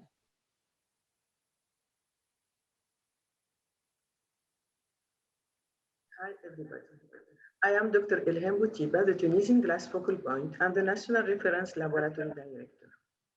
It's my great pleasure to speak to you today and present Tunisians' 5 years of GLASS experience. In 2016, Tunisia took on the lead and was one of the first Eastern Mediterranean countries to enroll in GLASS. The rising resistance level in Tunisia and the need for standardization were one of the main reasons we wished to join and contribute to the global platform. By participating in GLASS, it allowed us to strengthen our national surveillance system and generate quality assured data for local and global use. Also, GLASS allowed us to leverage from many implementation packages and have access to a wide range of global networks. We are fortunate to have the support of the WHO Eastern Mediterranean Regional Office and Tunisia Country Office. Through their support, we have been able to successfully establish the 3 core components for national EMR surveillance system, carry on laboratory capacity building activities, and implement innovative IT solutions through software development for data collection and analysis. The Tunisian National Action Plan was approved and endorsed by the Ministry of Health in September 2019. Additionally, the National Reference Lab of EMR and the NCC were both formally legalized and are actively carrying their functions in 2020. At the moment, our system comprises 11 sites from diverse geographical distributions, but we are in process of expanding to the private sector in 2021. We wish to further maintain a sustainable system that will serve the whole Tunisian governance. Together, we can fight EMR. I urge all countries to join GLASS today and to be of the global union to combat EMR. Thank you very much. Thank you, Tunisia and Ilham.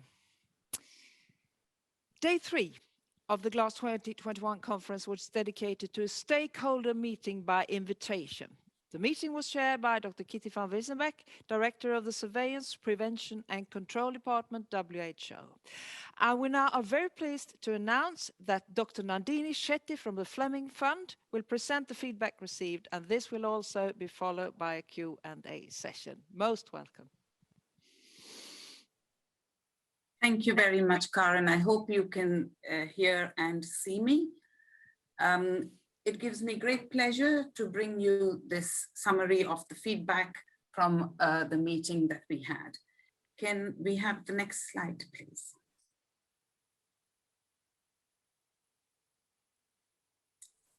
At the very outset, I'd like to offer my sincere thanks to all the members of the stakeholder associations that joined us, and you can see the list in front of you, and for Kitty to have chaired it with such vision and depth. It was a full and frank discussion, and I attempt to summarize our thoughts and our deliberations for you today. Next slide, please. So we started the meeting with this presentation, which outlined Kitty's vision for an innovative process within WHO. And the purpose of it was to collect surveillance data to inform action. And the operative words are a coordinated approach to country capacity building. Next slide, please. So the vision was that Kitty outlined was a programmatic approach of independent interventions. And this was responding to a universal and repeated call for technical assistance from countries to tackle AMR. So what was proposed was a WHO convened technical assistance mechanism, which Kitty abbreviated to AMR team. And what this did was bundle internal and external capacity for optimal technical support to countries.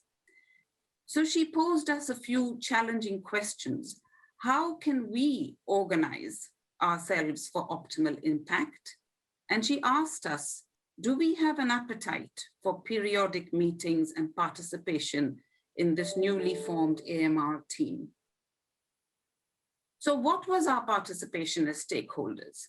We were asked to be part of an AMR team partner group so that we could provide a coordinated and collaborative process of technical assistance, avoiding repetition, reinvention, and confliction when multiple agencies go into country and churn out the same training workshops. We were asked to, I suddenly can't see the, it's got blurred and I can't see the,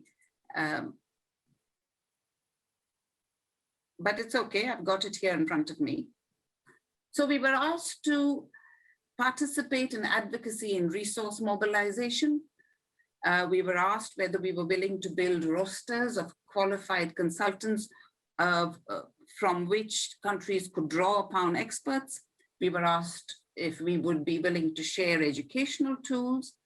And we were reminded currently there's no funding, but hey, when did that ever stop us from planning and doing?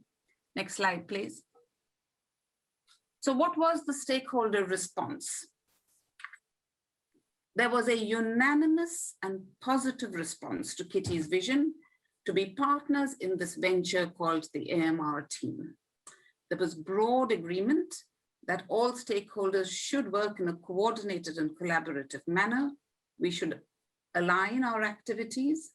We should take advantage of synergies in a pool of technical expertise that we possess. We should avoid reinvention and repetition, have a coordinated approach to avoid confliction and confusion in country, and promote value for money. Next slide, please. A rich discussion followed, and certain key themes emerged, which I will try and summarize. The themes that emerged were that we need to offer our expertise so that we collect data for action. We don't collect data just to collect data. We collect the right data. It is analyzed, interpreted, and presented to target user groups to inform action. To do that, we should understand user needs and understand that needs are country specific. We provide technical assistance to key user groups so they may act on data for policy interventions. There was also a call to understand the beast that we are attempting to tackle and tailor actions against. We recognize that this may be different in different countries. What works for an MRSA bloodstream infection will not work for carbapenemase-resistant enterobacteriales in another country. So we need to work with local colleagues to understand their specific communicable disease burden and provide data for action. Next slide, please. So the key themes then progressed onto larger and more broader perspectives of AMR control. There was the recognition that we need to transition from national action plans to national implementation plans, that we should focus on nurturing leadership, building a skilled human workforce, and together with leadership, it is the skilled human workforce that is key to sustainability. We develop communities of practice and build networks, encourage and emphasize country ownership, and incorporate AMR into national preparedness plans. We need to provide expertise to translate data to policy, to create an enabling environment so countries can prioritize policies. For that, we need to link AMR with the burden of disease, and we've heard that a couple of times thus far. We need to elaborate on the economic impact. We've heard that too in previous discussions.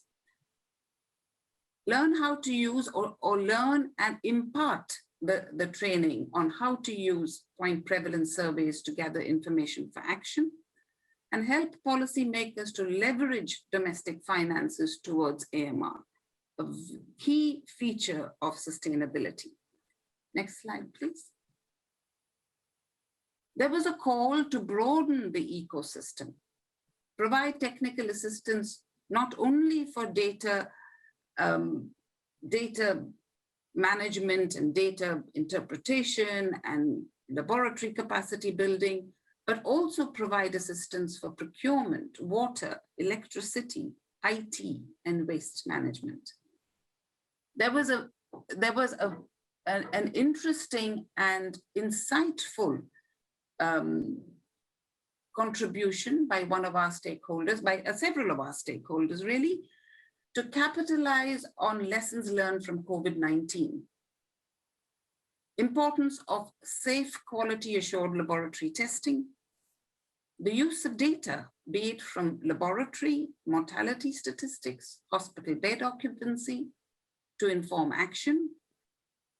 Learn from the importance of IPC that COVID-19 has thrown up, and use the molecular and genomic methodologies that we are now familiar with to enhance data in AMR. There was a call to support innovation, leverage innovation that drove the response to the COVID-19 pandemic, so that we are constantly endeavoring to improve laboratory methods, improve data systems and solutions. Next slide, please. There was a next slide. Have we got the next slide?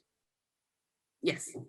So there was a call to work with the tripartite, avail of the technical assistance tools within the tripartite, align and synergize with the technical expertise within the tripartite, and share experiences and learning. There was a very practical aspect that was brought up, and that was this suggestion to create a ready reckoner or a table or a dashboard, call it what you like, so that people can see what current activity is being taken by stakeholders globally. What is being done, where, and by whom, and to what goal? And this would help to establish linkages and synergize efforts and ensure maximum economic impact and value for money. This is my last slide with regard to the summary of the themes that emerged. I'd like to open this out now for comment from our audience. But to do that, I'd like to throw out one question, which perhaps can spearhead the discussion further. So if I could have the next slide, please. So if you could access this newly convened AMR team, from your country's perspective, what technical assistance or assistances would you prioritize? Is there a need? Is there a call for such a bank of technical expertise from stakeholders? Over to you. Thank you very much. Thank you so much. We bow to authority from the Stockholm studio. Bold visions, but also with a rewarding outcome, it seems. And also it seems that you had a really good time discussing these issues, right? We did. Hmm? Oh, we did, certainly. Yes, very good. It was full and frank and very rich.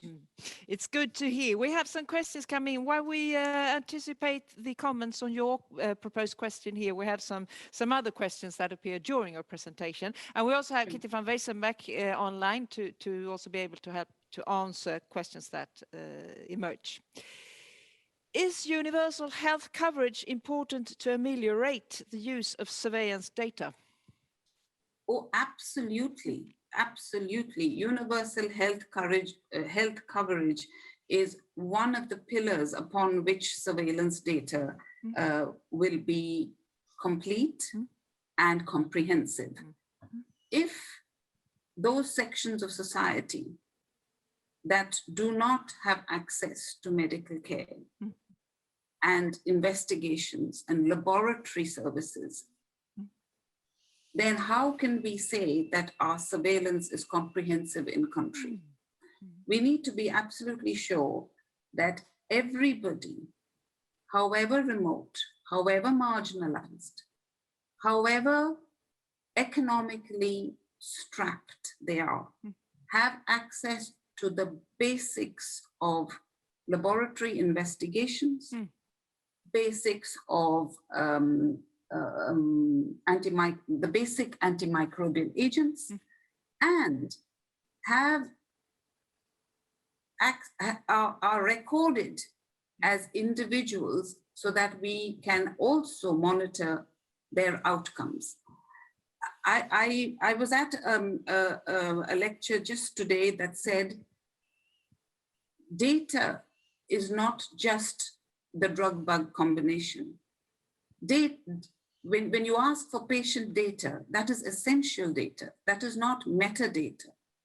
What the patient came to the health center with, what they were investigated for, what treatment they got, and what outcome was achieved.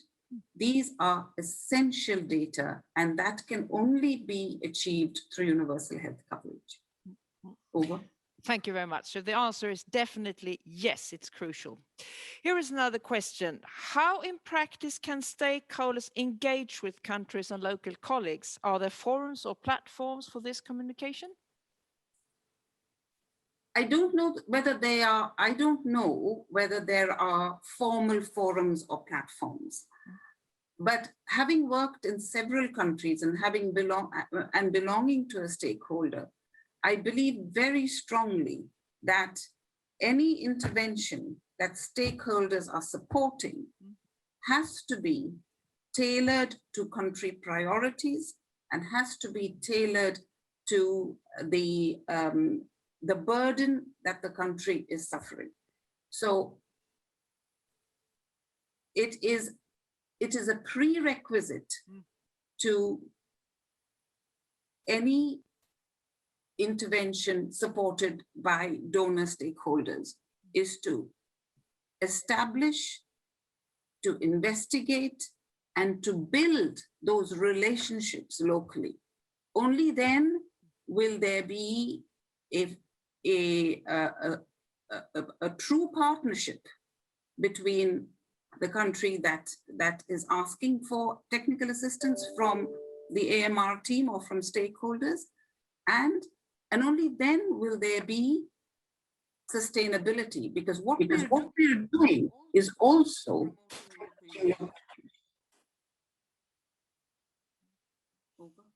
Thank you. So would you say, is it top down or Carmen, may bottom I? up? Or both ways? Is this a dynamic? Yes, Kitty, sorry. Kitty would like to come in. Yes, sure, Kitty, your call. Yes, Thank you, first of all, Nandini, for summarizing. But just to clarify, AMR, the AMR technical assistance mechanism, as we want to set it up, first of all, this is, there's not one fixed stakeholder group. Every single agency partner that is able to offer additional capacity building is welcome. This is not headquarters, WHO headquarters.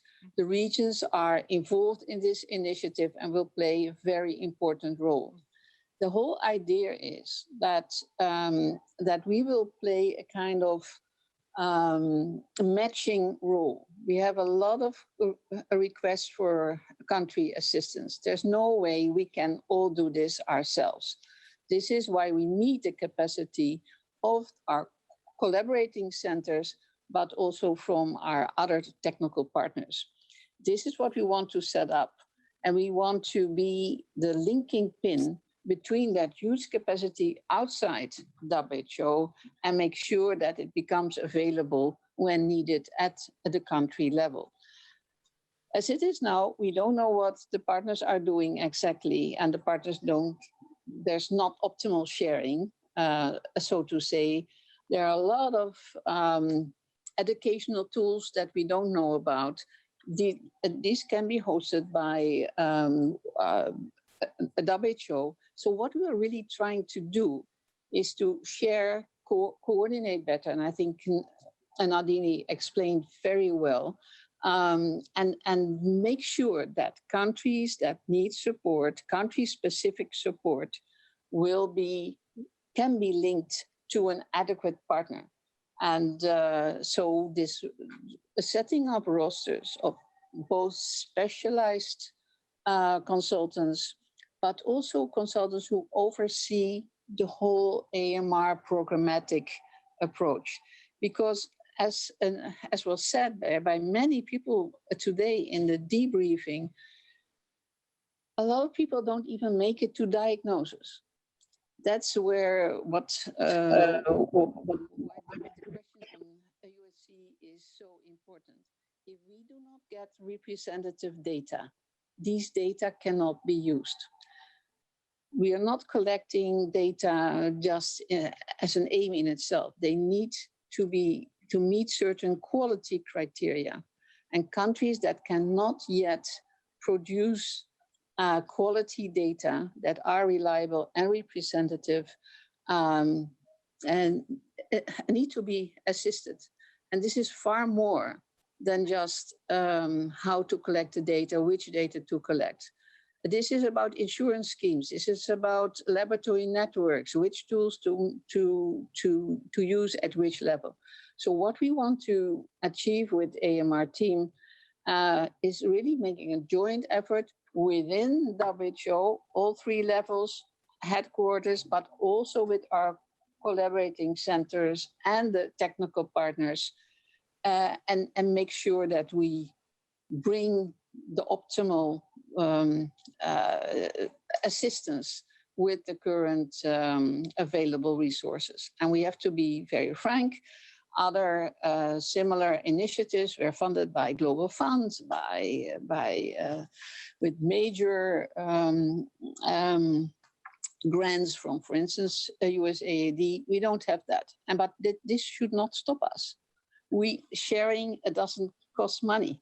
Coordinating, okay, it takes some effort. So what we really have in mind is to meet at a regular basis, share, do the inventory. This is what's going to start. It's going to be starting tomorrow, and work together on filling the gaps when it comes to e-learning and coordinating our work. Sorry for speaking too long, but I think this is really crucial. Thank you. Thank you so much, Kitty. I believe you have partly answered the question that I have in front of me here, but I'll still say it.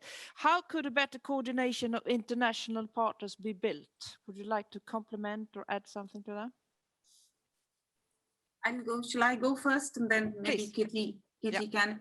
So it is exactly for that reason that we have, we started this discussion and Kitty proposed the vision for greater collaboration and coordination. Because even in my own experience, I have seen multiple agencies go into country providing pretty much the same training. It may be quality management systems in a laboratory, or it may be biosafety, biosecurity. And if there is no coordination, we end up reinventing, repeating, and only causing confusion. And if countries get conflicting views, then it just doesn't move. There is no progress. There is no value for money, which is even more concerning, because money is a finite resource. So through this and through that very practical aspect that was raised about having a dashboard of where you could readily see who was doing what where, we aim to promote that coordination and collaboration. Thank you, Nandini. Moving over to Kitty, would you like to add something here? Just that as we are planning, the secretariat of this initiative will be in our department. I'm being really the linking pin between the partners, collaborating centers and the countries, and take it from there. And so that's how we are going to make it work. And I can imagine that at some point certain tasks will be put or be managed by other stakeholders, but for the time being, the secretariat within our department will move this initiative. And regarding the question that you posed us at the end of your presentation, Nandini, if you could access the AMR team from your country's perspective, what technical assistance would you prioritize? The comments are coming in. We can't see them all at the moment, but we'll be sure to compile them and share them afterwards if we can't do it now during the meeting. Thank you. Thank you. Question, which countries will this AMR team approach target? So I think this is something for Kitty, because it is her vision. So I let Kitty answer, but I believe that the approach comes from the country. I don't think the approach goes out as a target to the country. But over to Kitty. Kitty. Yeah, so I was. I think today the point was brought up that we should not focus GLASS or the AMR response in general on advanced countries, and I cannot agree more. We need data from all countries, and we cannot leave countries behind. And this is not, a typical blah blah statement. This is really true. In fact, preliminary data show that, and maybe they're not representative, but that levels of persistence are higher in the low and middle income countries. So we need to focus where the needs are the highest, and whether it's supporting country with a survey approach, building, designing a laboratory network, but as I see it, but this needs to be discussed, of course, with all our partners. The focus should be on the countries that are behind, and we in just I think in 1 hour time there will be the high-level interactive dialogue on antimicrobial resistance, UN, New York. A lot of ministers will be speaking. They need data, and they need the data not only from the high-income countries, they need data from all over the world. And so as I see it, of course, we'll support any country, and some of the components of the GLASS environment will be taken forward by countries with a more developed system. But in general, I think this initiative is really focusing on those countries that that need to get going with surveillance and getting reliable and representative data for use. Over. Thank you, Kitty. We have one last question submitted from our attendees here. How can we work for long-term change and sustainability and move beyond studies and projects? I'll take the question, and then maybe Kitty can also come in. For me, sustainability, the cornerstone of sustainability is good leadership.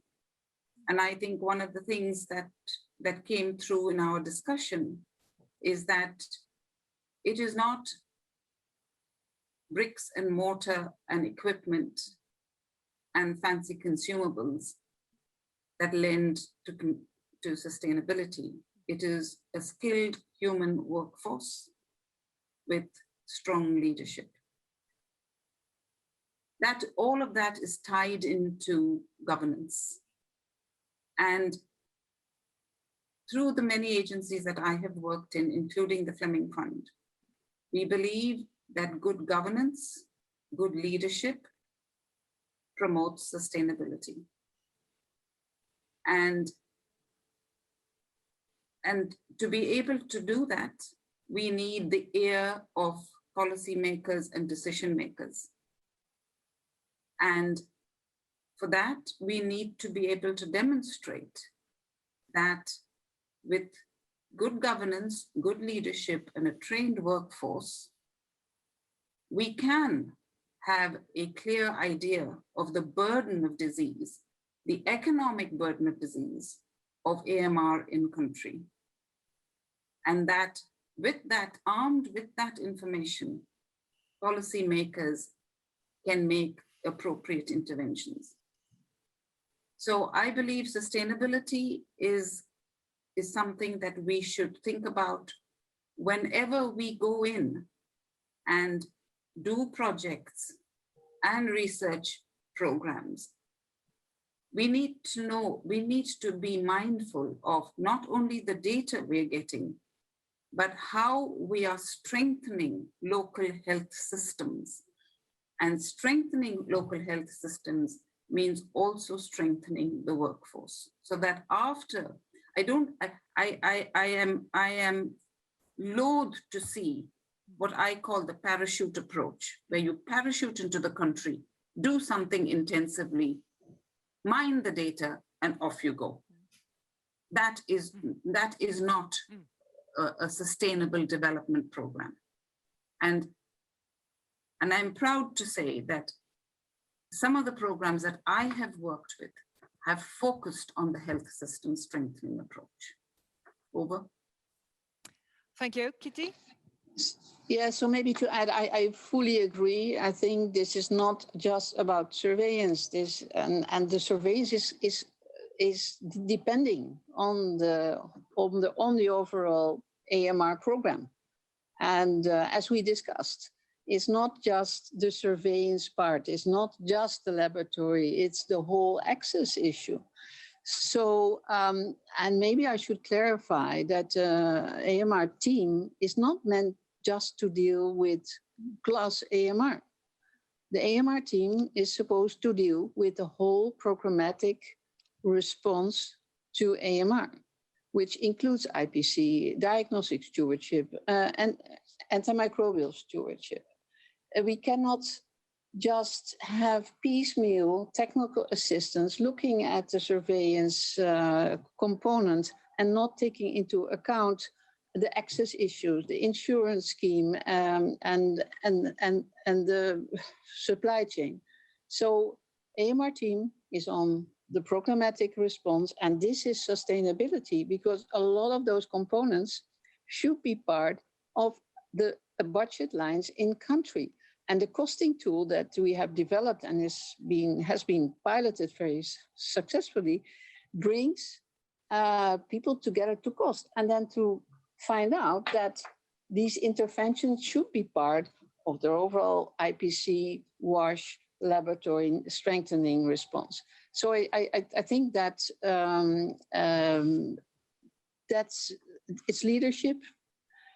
Most effective programs do have a dedicated person who is not only coordinating, but is responsible, is accountable for moving a program forward.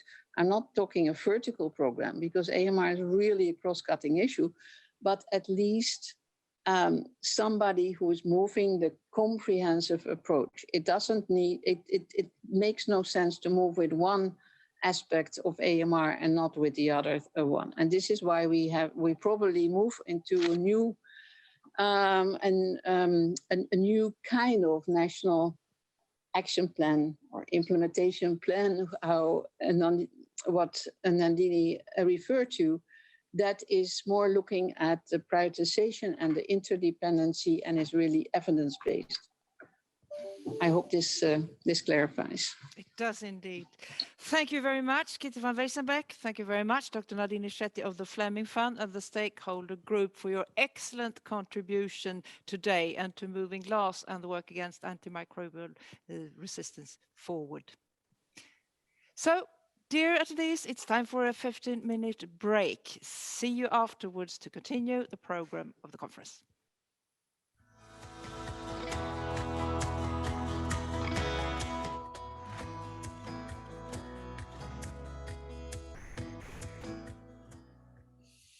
Hello and welcome back. We open up by having a look at the last postcard from GLASS countries. This one is from East Asia and the conference host country Republic of Korea and Yeongmin.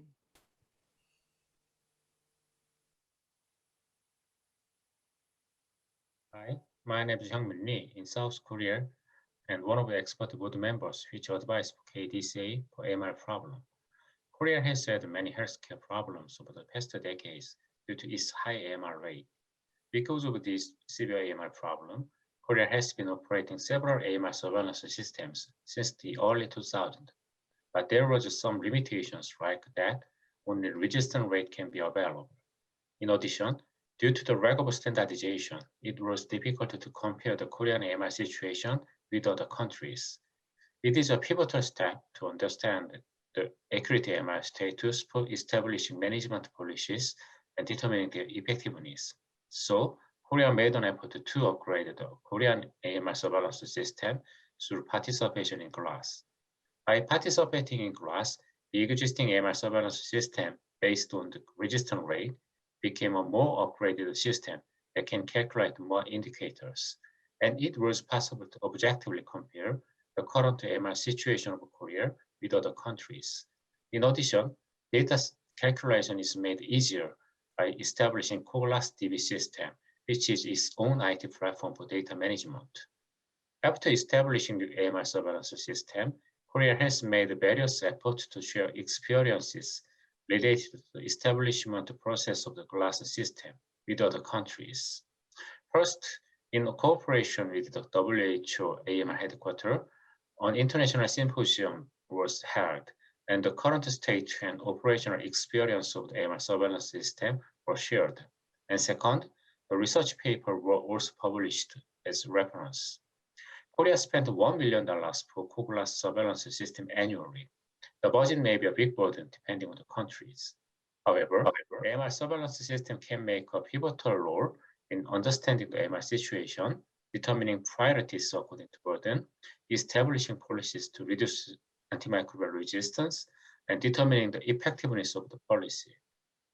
Therefore, all countries need an AMR surveillance system, and they should check the AMR surveillance infrastructure and capabilities that the country currently has, and carry out step by step after preparing a roadmap to reach a certain level. In addition, WHO should support the stakeholders of each country to allocate resources for the establishment and operation of the surveillance system by continuously emphasizing the importance of the AMR surveillance system for the successful implementation of the AMR national policies. It is also necessary to advance the operation of AMR surveillance system by analyzing and introducing examples of successful countries. Korea is regarded as a successful case of introducing GLASS, but efforts for further advances are needed in several aspects. The first is to expand the coverage of enrolled hospitals to strengthen representativeness. The existing GLASS system should be maintained as a core system for validation and additional information like resistance analysis. And another MR surveillance system based on data collection should be established additionally. It is necessary to produce required information in a variety of ways by linking with each other. In addition, since the one of goal of AMR surveillance system is to producing the data for policymaking, it is necessary to have a system in which both experts and policymakers analyze data and make policies regularly. Korea will continue to strive to overcome antimicrobial resistance and will do its best to share this achievement through cooperation with other countries. Thank you for your attention.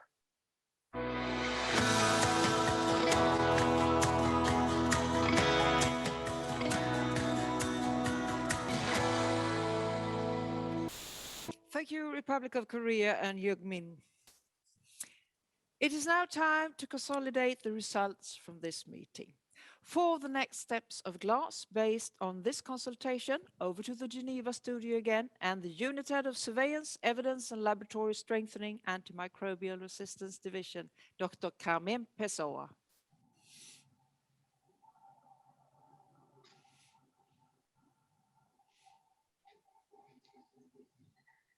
So colleagues, can I please? Thank you. So colleagues, thank you so much for these so rich and informative discussions over these days, intense days of discussions that certainly will shape then the new phase of GLASS.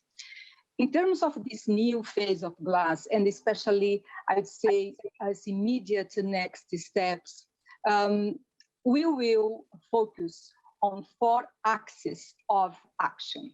And of course, each axis includes several points, but just for the sake of time, I would like to give you a high-level idea of these 4 axes. The first one, it's a point that has been so very much discussed actually by all work streams, is the issue of the quality of data and the representativeness of data. And as I said before, we were very pleased to see that in the new phase, the two-pronged approach of GLASS continuing this surveillance of antimicrobial resistance based on clinical samples, but also using surveys to complement data in places that the data obtained from routine clinical approach would not be, let's say, reliable to provide representative data. And I would like also to say that when we mention surveys, we are not only referring to antimicrobial resistance surveillance. This also applies for the surveillance of antimicrobial consumption and use. So some work in terms of surveys for antimicrobial use has already started, and this will be enhanced. The other aspect of quality, of course, especially when we talk about data, antimicrobial resistance data, we do need laboratory strengthening. And this will be also an important focus in this first axis of looking at quality and representativeness. And we will really be fostering the development of solid national laboratory networks that could provide support to then the national surveillance system and the diagnostic of antimicrobial resistance in countries. So in a snapshot, this is about the first axis in terms of quality, looking at quality and representativeness of data. But the second axis is that we have also heard from more than one work stream that just having data on the frequencies of antimicrobial resistance does not suffice to really engage policymakers, national leaders, to then provide investment and leadership and governance for the sustainability of antimicrobial resistance actions in general. I'm not only saying about sustainability of antimicrobial resistance and the use of surveillance, but the AMR response in the broad sense in countries. Several of you have emphasized the importance of having also data on impact of antimicrobial resistance, impact on health, impact on economies, and therefore we mentioned, and this has been shown by the work stream on policy, that WHO is already starting with partners the application of this GLASS protocol on assessing attributable mortality due to AMR, which is one important variable also to inform the economic impact.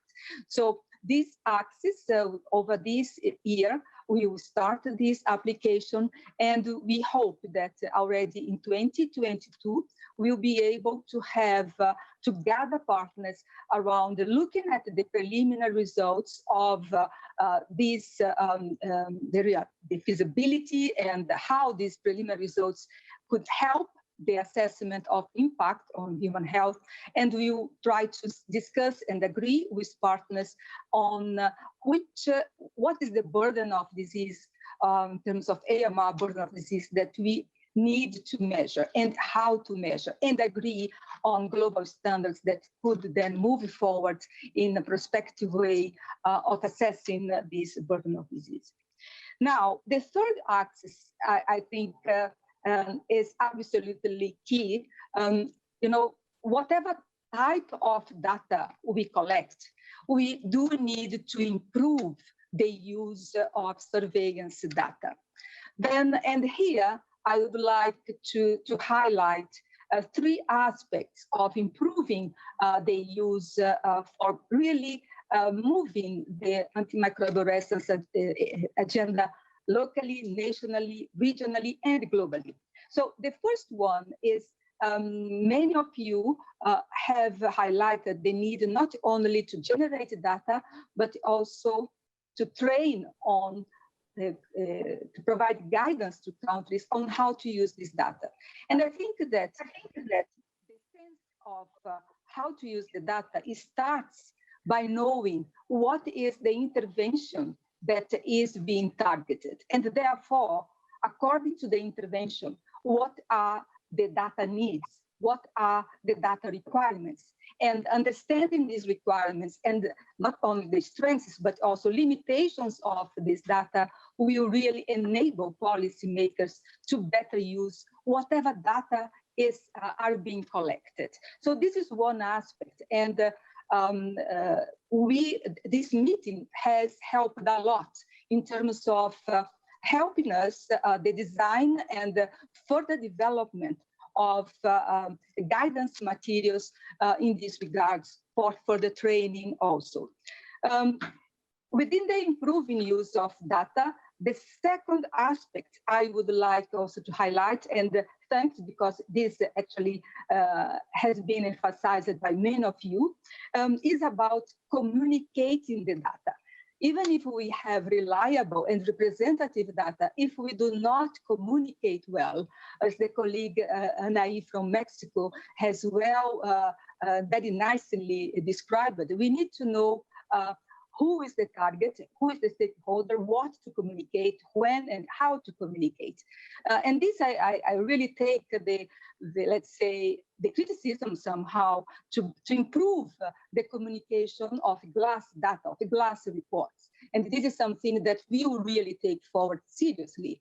But also, I have well understood that there is also a need to help some countries in providing guidance on how they could improve the communication of the data they have, whatever data they have at the moment.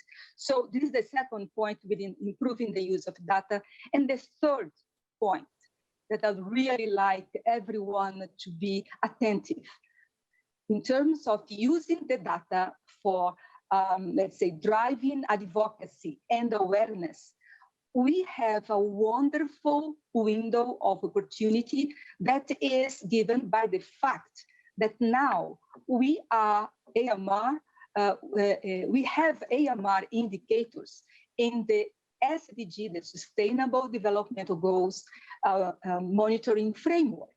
And it is indeed because all countries are obliged to report on the SDG indicators, and these are disseminated through annual reports, and heads of states have to reflect on these indicators. So this is a golden opportunity for the AMR agenda to really then demonstrate that AMR is a problem, and it's not a problem about a group of countries, but all countries in all regions. So one of the reasons why we suggested, for instance, that the initial approach of surveys would be targeting bloodstream infections due to select types of AMR is exactly to also opportunistically use this window of opportunity that is only a 9-year window of opportunity, and it's a very short window. So let's use and let's try to improve the reporting on the SDG indicators. So I think these are the three angles in terms of improving the use of antimicrobial resistance and use surveillance data. The fourth axis, and this is the, let's say, the last axis in terms of concentrated attention. Of course, here we are talking about human health and human health surveillance, or let's say surveillance that is relevant for human health. But we do need to, as human sector, we do need to contribute to the One Health agenda. Therefore, we do need to promote the improvement of connectivity of data across the sectors. In these regards, as I mentioned on the first day, we are working very closely with FAO and OIE to develop the tripartite integrated surveillance system, TISA. Then we do hope that by 2022, at least the first step of TISA will be up and running. That is to have the TISA portal available to all stakeholders for the readily available data from these three organizations.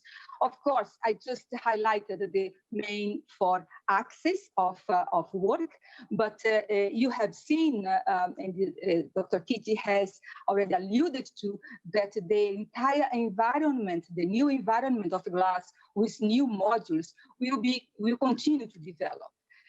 But in these regards, I think that this meeting and comments, I'd say that I thank you very much for being so frank, because you have been very clear about calling attention to several barriers, but also to the enablers.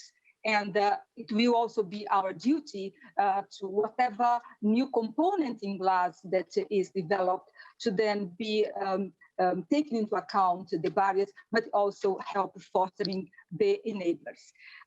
So with that, I think that I would like really to thank all of you. You know, as I was taking off my mask, and every time I'm wearing a mask or putting on, taking off, it reminds me that we are now for more than a year in the worst global sanitary crisis that has already killed more than 3 million people around the world. And you know, we are all public health professionals, and it really, it's so impressive that despite this ongoing crisis, and I do understand that all of you are so busy because of this crisis, still we could be together over these 4 days, so engaged and being so, let's say, thoughtful in providing suggestions for the new phase of our global system GLASS. So I would really wholeheartedly thank all of you for this engagement, for the suggestions, and we'll follow up. We will also establish and maintain this a channel of communication with the countries, with partners. And I'd first like to thank particularly the Republic of Korea and Sweden again for providing us this opportunity. I'd like to thank the chairs that were excellent in driving the discussions and the rapporteurs who so well have summarized all points, and it helped a lot because provide us the roadmap for the next steps. And of course, all colleagues in Sweden that have organized and helped us with the production of all these events, and colleagues here. So I think that what I have just listed in terms of axis of work, and each one contains so many elements, it implies a lot of work. And it's clear that we cannot do it alone. So we do need better coordination among all partners. And at this point, I think I'd like to hand over to our director, Dr. Kitty, in terms of her vision for improving the coordination to achieve these targets. Over to you. Thank you, Carmen. I think I already shared with you earlier today, and I'm not going to repeat that. I think that Carmen very well summarized what we have in mind for GLASS, and with the new kit on the block, antimicrobial use and consumption, which is going to be very important, and which we'll do together with the medicines department. Just 3 additional things. We have established a new STAG, a strategic technical advisory group, and we will bring all these initiatives to this group for their input. One important point, I don't think that we should wait for another 5 years to follow up on the future of GLASS. This is going to be a constant monitoring of progress, adaptation, and again, not leaving countries behind. And the survey approach is under development as we speak. So we are moving with that. And the focus will be from planning to really country implementation and country support under AMR team. And this is what we'll focus up, not in the unit, just in one unit. It will be a programmatic response. We cannot improve surveillance without a comprehensive country response. I would like to thank, I will start with the people that are often neglected or ignored, and that's the people who took care of the IT. I think I'm really impressed with the way how things worked. The production center in Sweden, the people here, thank you so much for making this work. And I also would like to explicitly thank the countries and the regional offices that really build up to these discussions during all the webinars during the previous year.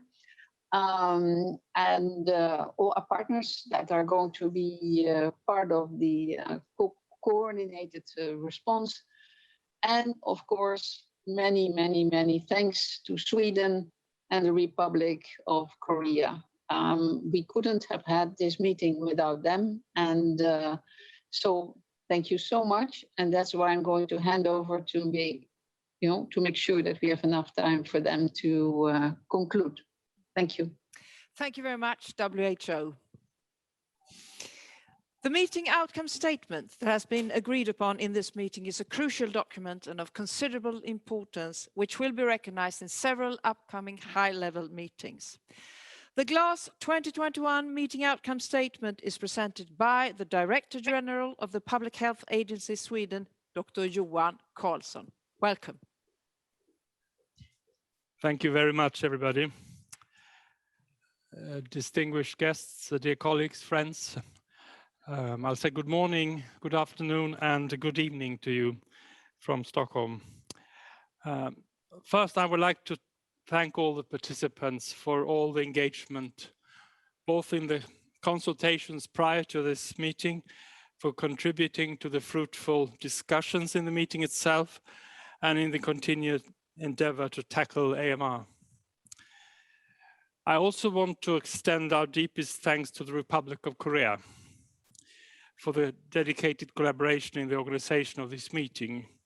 The Republic of Korea and Sweden have a history of joint arrangement in many areas, but not least in the AMR, such as the side event on AMR at the World Health Assembly in 2018. Furthermore, I want to thank WHO, of course, for our long-standing collaboration and the continued support to countries in building national capacity and assuring a global system to build a unique evidence base for the priorities and policies for tackling AMR. However, this system must, in order to be successful, be developed by each country according to their specific needs and prerequisites. GLASS has, since its launch in October 2015, shown a remarkable expansion, both in scope and by country coverage. And member states have strengthened surveillance capacity since joining GLASS. There is still much work to be done, to be continued, to be intensified. Sweden and the Public Health Agency are organizing this GLASS consultation meeting for the third time, as you know.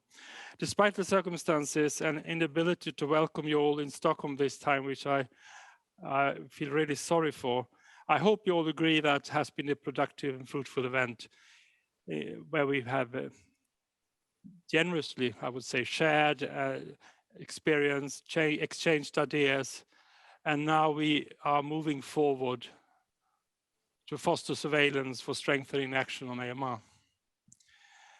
The preceding online consultation that started already in October 2020, together with the breakout discussion and the stakeholder meetings during Tuesday and Wednesday this week, have contributed to a very clear picture of the different needs of the countries in order to be able to take the next steps.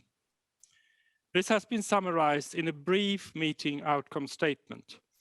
As organizers, we would like to thank everybody for the reassurance and constructive feedback that we received. We have considered all comments that were provided, and we have made some minor adjustments accordingly to improve this final version. We will share the final version of the outcome statement with all of you after the meeting. I'll give you some brief introduction to the main points of the statement. Concerted actions by all stakeholders need to be informed by high quality data from all countries. Secondly, member states, in particular low and middle income countries, require urgent support for establishing robust surveillance infrastructures, including human resources, laboratory capacity, IT tools, training and diagnostic stewardship. Efforts to guide and motivate countries in the use of AMR and antimicrobial use data for decision-making, improved infection prevention and control, and advocacy need to be intensified everywhere.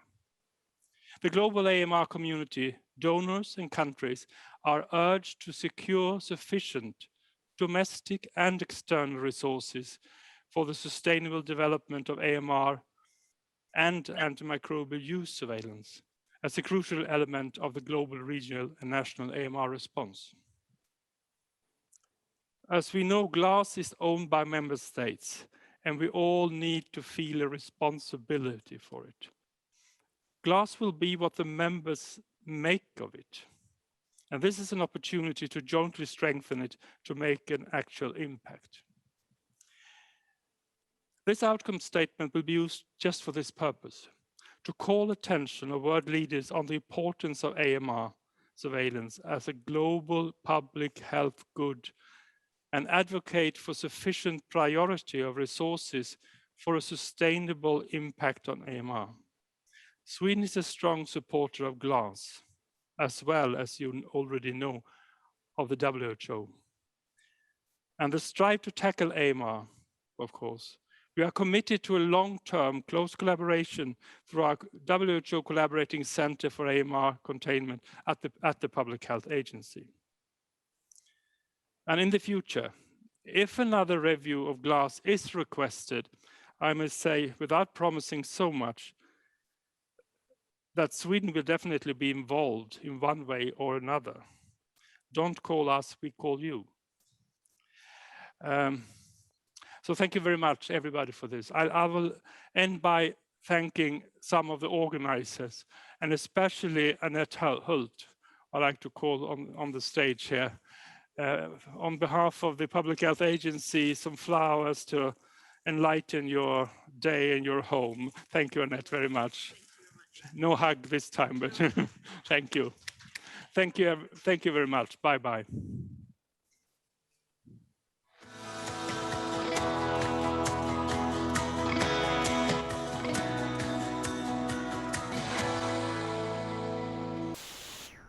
Thank you, Johan Karlsson.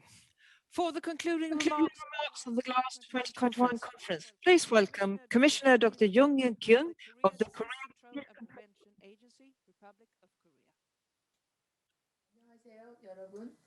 코로나19 대유행이라는 어려운 상황에서도 이러한 뜻깊은 자리에 나와 항생제 내성 문제에 대해 논의해 주신 참석자분들께 감사드립니다. 저는 4일간의 회의에서 보여준 여러분들의 적극적인 참여와 생산적인 토론에 큰 감명을 받았습니다. 모든 참석자들이 각자의 경험과 지식을 아낌없이 나누고 항생제 내성 문제 해결을 위한 서로의 의지를 확인한 것만으로도 이 회의는 매우 성공적이었다고 평가할 수 있습니다. 지난 세기 동안 항생제 내성 위험은 지속적으로 확산되었고 그 속도는 더욱 빨라지고 있습니다. 우리는 항생제 개발이 답보된 상황에서 항생제 내성을 예방하기 위하여 그간 개발된 항생제를 신중하게 써야 하고 이미 발생한 항생제 내성균에 대해서는 체계적으로 관리해야 합니다. 우리는 지난 4일간의 회의에서 항생제 내성 문제의 중요성과 이를 해결하기 위한 즉각적인 행동의 필요성을 다시 한번 확인하였습니다. 또한 여러분의 적극적인 참여와 토론의 결과는 스웨덴 질병청장님의 발표한 결과문으로 구체화되었고 이는 향후 항생제 내성 문제에 국제사회가 공동으로 대응하기 위한 방안의 길잡이가 될 것입니다. 특히 이번 회의에서 항생제 내성 감시 체계의 질과 대표성을 강화하기 위한 논의가 있었습니다. 대표성 있고 질 높은 국가 데이터를 생산하는 것은 근거 중심의 공중보건 정책을 수립, 평가, 지지하는 데 있어서 무엇보다도 중요합니다.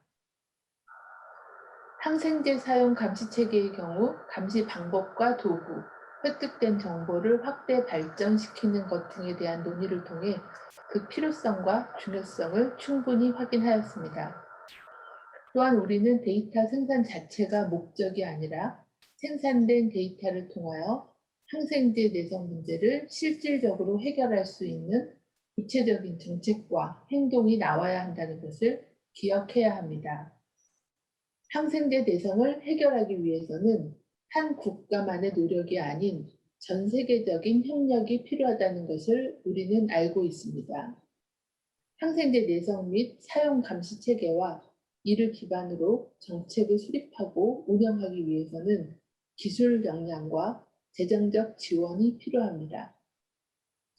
따라서 열악한 국가의 지속적인 지원을 통해 국가 간의 격차를 줄이기 위한 노력이 어느 때보다 중요합니다. 전 세계 27개 WHO 협력센터 네트워크를 통해 지속적인 기술 지원을 하고 다양한 재정적인 지원도 적극적으로 이루어져야 할 것입니다. 지난 4일 동안 항생제 내성 문제에 인식을 같이 하고 해결점을 모색하고자 함께 해주신 모든 참석자분들께 다시 한번 감사의 말씀을 전합니다. 또한 항생제 내성 문제에 대하여 국가 차원뿐만 아니라 전 세계적인 관심으로 이끌어내어 공동의 목표를 위해 나갈 수 있도록 힘써주시는 스웨덴과 WHO의 노력에도 진심 어린 감사의 말씀을 전합니다. 다음 제4차 항생제 내성 고위급 기술회의에서는 비대면이 아닌 대면으로 다시 만납시다. 감사합니다.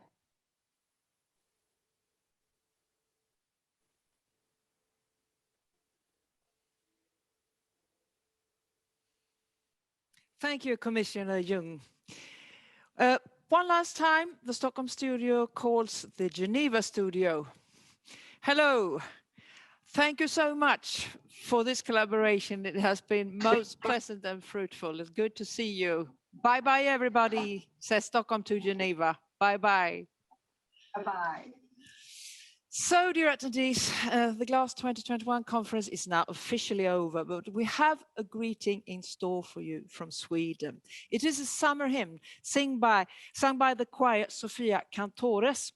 The lyrics praise the lush greenery of this early Swedish summer, promising a new beginning, a stunning beauty, and better things to come. So, stay safe, stay strong in your endeavors to move GLASS forward. Thank you and goodbye.